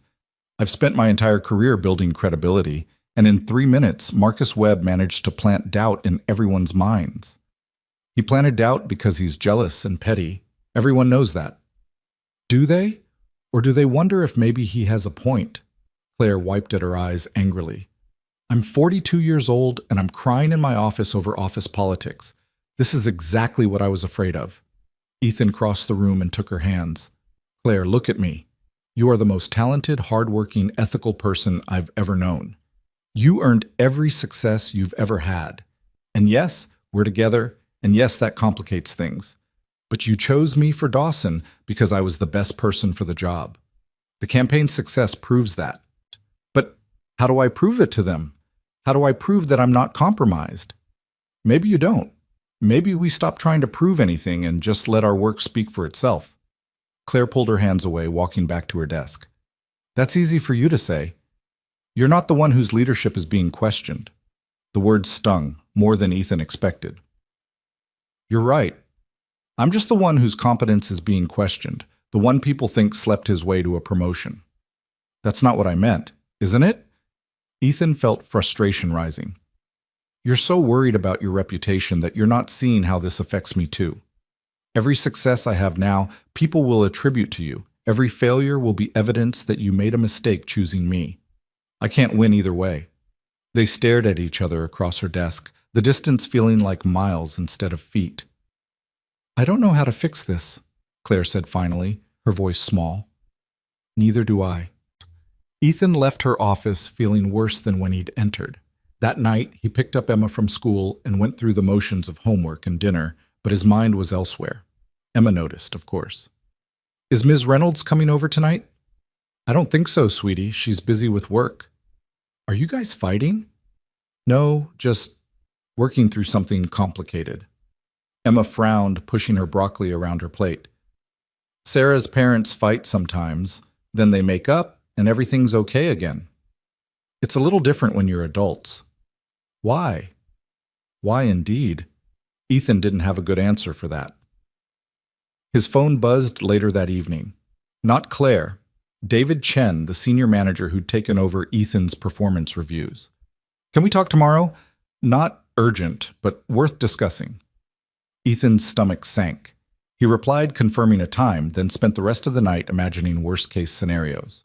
David's office the next morning was neat and organized, much like the man himself. He gestured for Ethan to sit. I wanted to touch base about yesterday's meeting, David began. I know it was uncomfortable. That's one word for it. Marcus was out of line, but he also, unfortunately, voiced what some people are thinking. David leaned back in his chair. I want to be straight with you, Ethan. Your work is excellent, genuinely exceptional, but the optics of your relationship with Claire are creating complications. We've followed every HR protocol. I know you have. This isn't about rule breaking, it's about perception. And perception affects team morale, client confidence, and your own career trajectory. David paused.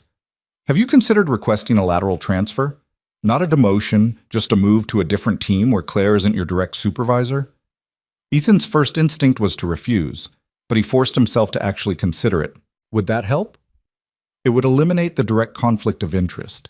You'd still work here, still contribute to major accounts, but the appearance of favoritism would be gone. And the Dawson account?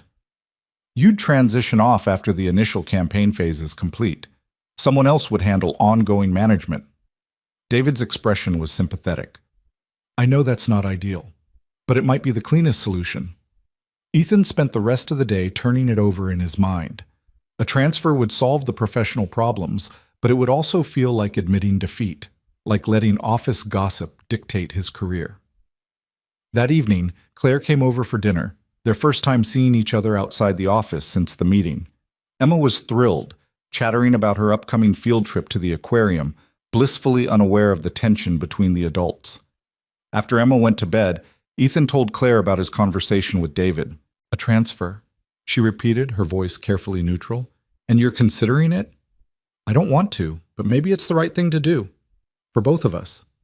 Claire was quiet for a long moment. When she spoke, her voice was thick with emotion. So we let them win. We let Marcus and everyone like him dictate our choices. It's not about winning or losing. It's about finding a solution that works. A solution that works for whom, Ethan? Not for us. Not for the Dawson account. Not for your career. She stood, pacing the small living room. You're talented enough to lead accounts on your own. A transfer would be lateral on paper, but everyone would know what it really meant. That you were moved because of me. Maybe. Or maybe it's a fresh start where I can prove myself without the shadow of our relationship. You shouldn't have to prove yourself. You've already done that. Have I? Or have you done it for me by giving me opportunities? The question came out harsher than he'd intended. Claire flinched. Is that what you really think? She asked quietly. That you didn't earn any of this? I don't know what I think anymore. A month ago, I was confident in my abilities. Now I second-guess every success, wondering if it's real or just nepotism. Claire sat back down, her shoulders slumping. I've ruined this for you, your confidence, your career trajectory, everything. You haven't ruined anything. We're just facing consequences we didn't fully anticipate. So what do we do? It was the same question they'd been dancing around for weeks, And Ethan finally had an answer. Not a perfect one, but an honest one. We take control of the narrative, he said. We stop being reactive and start being proactive. What does that mean? It means I request the transfer, but on my terms. Not as punishment or admission of wrongdoing, but as a strategic move to expand my experience. I lead my own accounts, build my own reputation separate from you. And us? We stay together, but we prove that our relationship doesn't compromise our work, that we can both thrive independently while supporting each other personally. Claire searched his face. That's going to be hard. Harder than what we're doing now. I know, but the alternative is letting resentment build until it destroys what we have. I'd rather fight for this relationship than watch it crumble under the weight of other people's opinions. She reached for his hand. I love you, and I love that you're willing to fight for us. But I need you to promise me something. Anything. Promise that if this transfer feels like the wrong choice, if it's hurting your career instead of helping it, you'll tell me. We'll find another solution. I won't let you sacrifice your future for us. I promise. But Claire, I need you to promise something too. What? That you'll stop carrying the weight of this alone. We're partners. Whatever happens, we face it together. Tears slipped down her cheeks. I'm not used to having a partner. I'm used to fixing everything myself. I know, but you don't have to anymore. They held each other on the couch, and for the first time in weeks, Ethan felt like they might actually navigate this successfully. The next morning, Ethan requested a meeting with Claire and David to officially discuss the transfer. They agreed on a plan. Ethan would transition to the new business development team after completing the initial Dawson campaign phase. He'd lead pitches for new accounts, building his own client portfolio. It was announced at the following week's team meeting. The reactions were mixed, some relief, some confusion, some obvious satisfaction from people like Marcus, who saw it as vindication. Ethan held his head high and focused on the work. The transition period was brutal. He was simultaneously wrapping up Dawson deliverables and preparing for 3 new pitches. His days stretched to 14 hours, and he barely saw Claire except in professional settings. Emma noticed the change. You're tired all the time again, she observed one night at dinner. Just temporarily, sweetheart. Things will settle down soon. And Miss Reynolds? I miss having her here. She's busy too, but we'll plan something soon, maybe this weekend? But the weekend came and Claire had to fly to New York for a client emergency. The following weekend, Ethan was preparing for a pitch. They were like ships passing in the night, texting more than talking, their relationship reduced to stolen moments and rain-check promises. 4 weeks into the new arrangement, Ethan landed his first independent account, a mid-sized tech company looking to rebrand. It was exactly the kind of opportunity he needed to prove himself. He threw himself into it with everything he had, pulling late nights, pushing creative boundaries.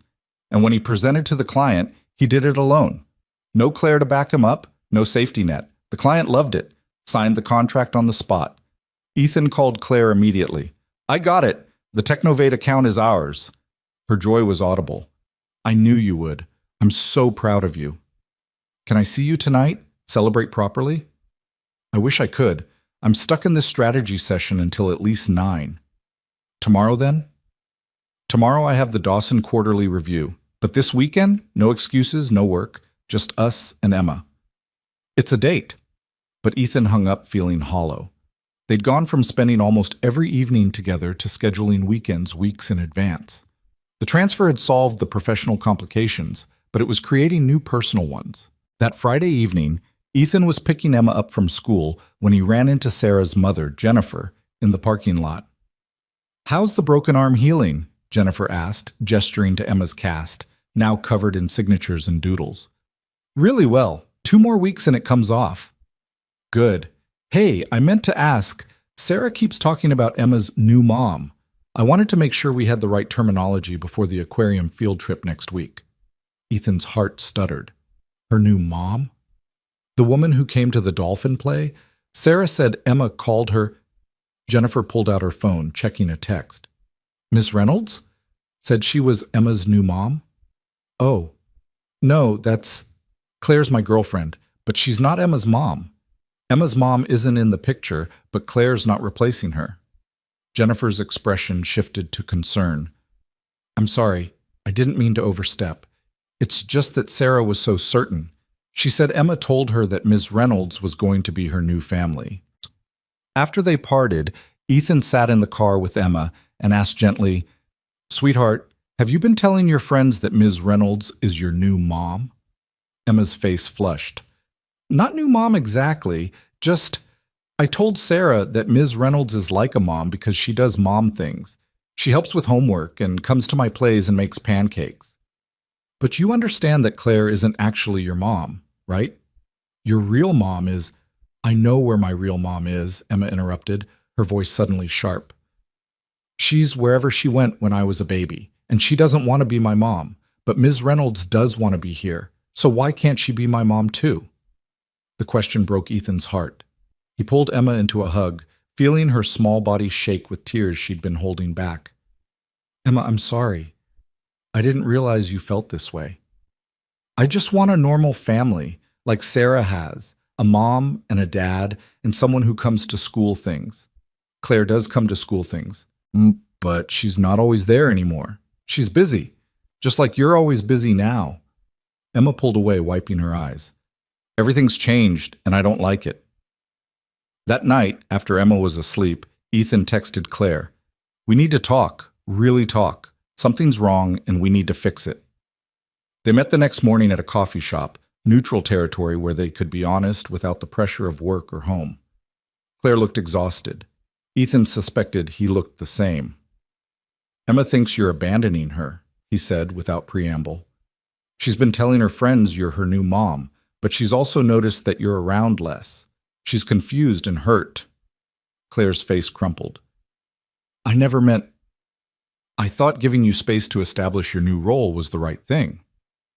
"It was, for work. But Emma doesn't understand work politics. She just knows that you used to be there for dinner most nights and now you're not. So what do I do?" "I don't know. But we need to figure something out because this isn't working. We're losing what made us good together, the time, the connection, the actual relationship part of our relationship." Claire wrapped her hands around her coffee cup, staring into it like it held answers. "I'm terrified of messing this up. With you, with Emma. I've never been someone's partner or someone's parental figure. I don't know how to balance it." "Neither do I. But we have to try." Ethan reached across the table. "Claire, I love you. Emma loves you. But love isn't enough if we're not actually present in each other's lives." "What are you saying?" "I'm saying we need to make changes, real ones. Maybe I dial back the late nights. Maybe you protect more family time. Maybe we stop trying to prove things to other people and start prioritizing us. But your new accounts can be managed in reasonable hours. I was overcompensating, trying to prove I didn't need you professionally. But I do need you, Claire, just not as my boss, as my partner, as someone who shows up for Emma's school events and makes terrible pancakes on Sunday mornings." A tear rolled down Claire's cheek. "I miss those mornings." "So do I. So does Emma." They sat in silence, both crying now, both realizing how close they'd come to losing everything that mattered while trying to protect their careers. "I want to fix this," Claire said finally. "Tell me how. Come to dinner tonight, and tomorrow night, and every night this week. Let's go back to basics, being together, being present. The office will survive." "Okay." "And Emma's aquarium field trip next week? Take the afternoon off, be there. Show her she matters more than any client meeting." "I will. I promise." "And Claire, stop being afraid of being important to us. You already are. Lean into it instead of running from it." That evening, Claire showed up at Ethan's apartment at 6 with Chinese takeout and a genuine smile. Emma's face lit up like Christmas morning. "You're here. I'm here. And I'm sorry I've been gone so much. Work got crazy and I forgot what's really important." Emma hugged her tight. "You're really important, to me and Daddy. You're important to me too, sweetheart. So important that I cleared my schedule for your field trip next week. I wouldn't miss it." Over dinner, they talked about everything. Emma's upcoming cast removal, the new account Ethan was developing, Claire's idea for expanding the Dawson relationship. It felt natural again, easy, like coming home. After Emma went to bed, Ethan and Claire sat on the couch, finally able to breathe. "I almost lost this, Claire said softly. Us. Because I was so afraid of failing that I created the exact situation I feared. We both did. I was so focused on proving myself independently that I forgot we're stronger together. So how do we make sure it doesn't happen again? Ethan thought for a moment. We make rules. Real ones. Like Wednesday nights are always family dinners. No exceptions. Sundays are for pancakes and no work emails, and we check in honestly every week about how we're feeling. I like that. Structure, boundaries, intentionality. And we give Emma the stability she needs. She's 8 years old and she's already lost one parent. We can't let our careers make her feel like she's losing us too. Claire nodded, then took a deep breath. I want to be more than your girlfriend, Ethan. I want to be a real part of Emma's life, not replacing her mother, but being someone she can count on. Is that okay? Are you asking if you can be her parental figure? I'm asking if I can be her family. Officially. Ethan's heart swelled. Claire Reynolds, are you saying you want to be Emma's co-parent? I'm saying I already love her like she's mine, and if you'll let me, I want to make that official somehow, not legally, necessarily, but in the ways that matter. She would love that. I would love that. They kissed, and this time it felt different. Not just romantic, but like a promise of the future they were building together. Over the following months, things settled into a new rhythm. Ethan's independent accounts flourished, proving his talent had nothing to do with Claire's influence. Claire maintained her excellence while actually leaving the office at reasonable hours. And Emma got the stability and love she desperately needed from two people who showed up consistently. The office gossip faded as people saw that Ethan and Claire's relationship didn't compromise their work. If anything, it enhanced it. They brought different perspectives to strategy sessions, challenged each other constructively, and demonstrated that professional and personal success could coexist. On the 6-month anniversary of the Dawson account launch, Richard Dawson himself called for a celebration dinner. He invited Ethan, Claire, and the core team to his private club. During the meal, Richard raised his glass. I want to toast the partnership that made this campaign possible. Claire, your strategic vision transformed how we think about our brand. Ethan, your creative genius gave it life. Together, you've given Dawson Industries something priceless, authenticity, and I'm pleased to announce we're expanding the contract for another 5 years. The table erupted in celebration, but afterward, Richard pulled Claire and Ethan aside. I hope you don't mind me saying this, but I knew you two were together from the first pitch meeting. The chemistry was obvious. Claire blinked. And that didn't concern you? On the contrary, it reassured me, because I've learned that the best work comes from people who genuinely care about each other, who push each other to be better. What you have, that partnership, it's rare. Don't let anyone make you apologize for it. On the drive home, Claire was quiet. He knew, from the beginning, and he chose us anyway, Ethan pointed out, because the work was good, because we were honest. She smiled. We spent so much time worrying about perception when we should have just focused on being excellent. Lesson learned. That weekend, they took Emma to the Natural History Museum for the dinosaur exhibit she'd been begging to see. As they wandered through displays of fossilized bones and prehistoric landscapes, Emma held both their hands, swinging between them. This is my favorite day ever, she announced. Even better than the aquarium field trip, Claire teased. That was amazing too. But this is better because we're all together and nobody has to leave for work. Later, while Emma was engrossed in a display about pterodactyls, Ethan and Claire stood watching her, their fingers intertwined. A year ago, I didn't know you existed beyond the Ice Queen boss who scared everyone, Ethan said softly. Now I can't imagine my life without you. A year ago, I thought success meant career achievements and corner offices. Now I know it means Sunday pancakes and 8-year-olds who teach you about dinosaurs. Claire leaned her head on his shoulder. Thank you for showing me what I was missing. Thank you for being brave enough to try something new. I know it wasn't easy. Best decision I ever made. Emma ran back to them, eyes bright with excitement. Did you know that some dinosaurs had hollow bones like birds? That's so cool. Claire scooped her up, making Emma giggle. Tell me everything. I want to hear all 47 dinosaur names again. As they walked through the museum together, talking, laughing, completely absorbed in each other, Ethan felt a profound sense of peace. This was his family now. Not traditional, not what he'd imagined when he'd first become a father, but perfect in its own imperfect way. That night, after Emma was asleep, Claire stayed over. A common occurrence now that no longer felt scandalous, just natural. They sat on the couch with glasses of wine, her head on his shoulder. "I've been thinking," Claire said, "about the future." "What about it?" "About making this permanent. Not just dating, but building something lasting." Ethan's heart quickened. "What are you saying?" Claire sat up, turning to face him. "I'm saying that I want to wake up in this apartment every morning. I want to be here for Emma's homework and your terrible jokes and the chaos of real life. I'm saying I want to stop having a separate apartment I barely use and just be here with you both."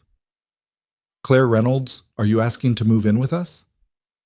"I'm asking if you'll let me be part of this family. Really part of it.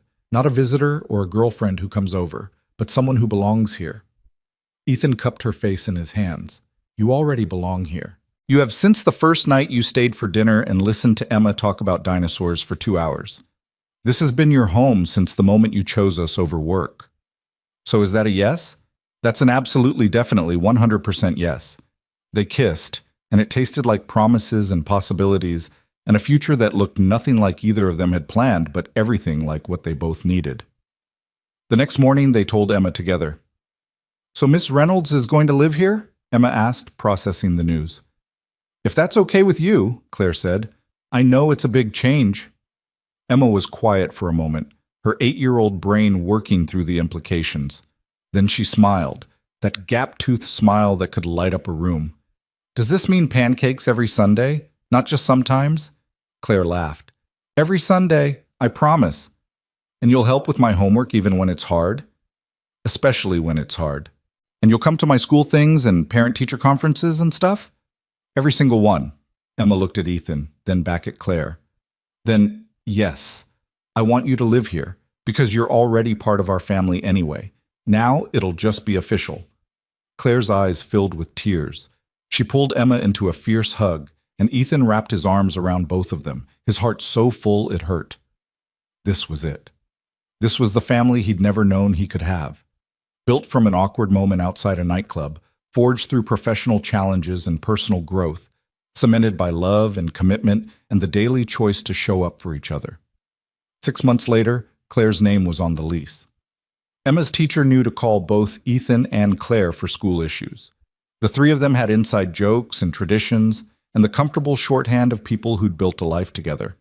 The office had long since moved on to new gossip. Ethan's independent client portfolio was thriving. Claire had been promoted to senior managing director, and the Dawson account was still performing beyond expectations, a testament to what could be achieved when talented people supported each other instead of competing. On a random Tuesday evening, nothing special, just a regular weeknight, Ethan found himself doing dishes while Claire helped Emma with math homework at the kitchen table. He could hear them discussing fractions, Claire explaining patiently while Emma made exasperated noises about why math had to be so complicated. "But Ms. Claire," Emma said, she'd dropped the Reynolds months ago, "when am I ever going to need to know what 3/8 plus 5/8 equals?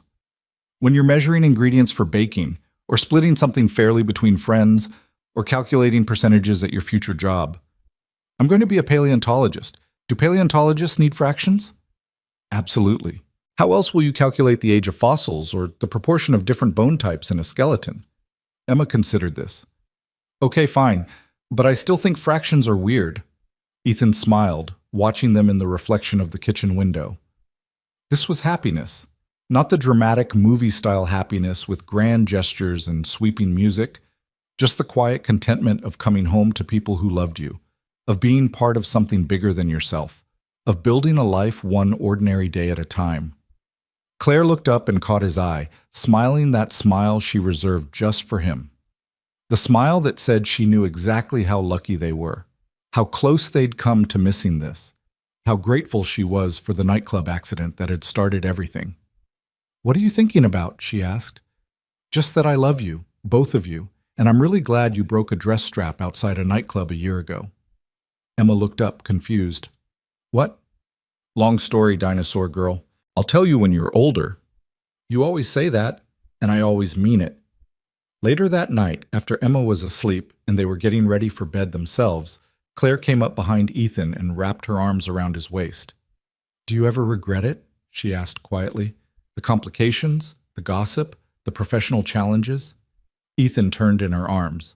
"Not for a single second." "You?" "Never. You and Emma, you're the best thing that ever happened to me, better than any promotion or account win or professional success. You taught me what actually matters." We taught each other. They stood there in their shared bedroom, in their shared home, their shared life, and Ethan marveled at how a single moment of embarrassment had led to this. How looking away when he should have, encountering his boss in the worst possible circumstance, had somehow resulted in the best possible outcome. Life was strange like that. The moments you thought would destroy you sometimes turned out to be the ones that saved you. The people you thought you could never be with sometimes turned out to be exactly who you needed. And sometimes, if you were very lucky, an awkward encounter outside a nightclub at 11:47 p.m. on a Friday night led to Sunday morning pancakes, homework help at the kitchen table, and a family built on love, trust, and the courage to take a chance on something imperfect and real and absolutely perfect in its imperfection. Ethan Cole had spent 8 years as a single father, convinced that was his story. Him and Emma against the world. He'd never imagined room for anyone else, never thought his heart had space for the kind of love that made you vulnerable and brave in equal measure. But Claire Reynolds, with her ice queen facade and her hidden warmth, had proven him wrong. She'd shown him that family could grow, that love could be found in unexpected places, that the best things in life often came from the moments that seemed like disasters. As Ethan drifted off to sleep that night, Claire's hand in his, he thought about everything they'd been through. The pitch, the hospital, the office politics, the fear and doubt and eventual triumph. Every challenge had made them stronger, every obstacle had brought them closer, and every single moment, the good and the bad, the professional and the personal, the chaos and the peace, had been worth it. Because at the end of the day, they had what mattered most, each other, Emma, and a future full of possibilities they were building together, one imperfect, beautiful day at a time.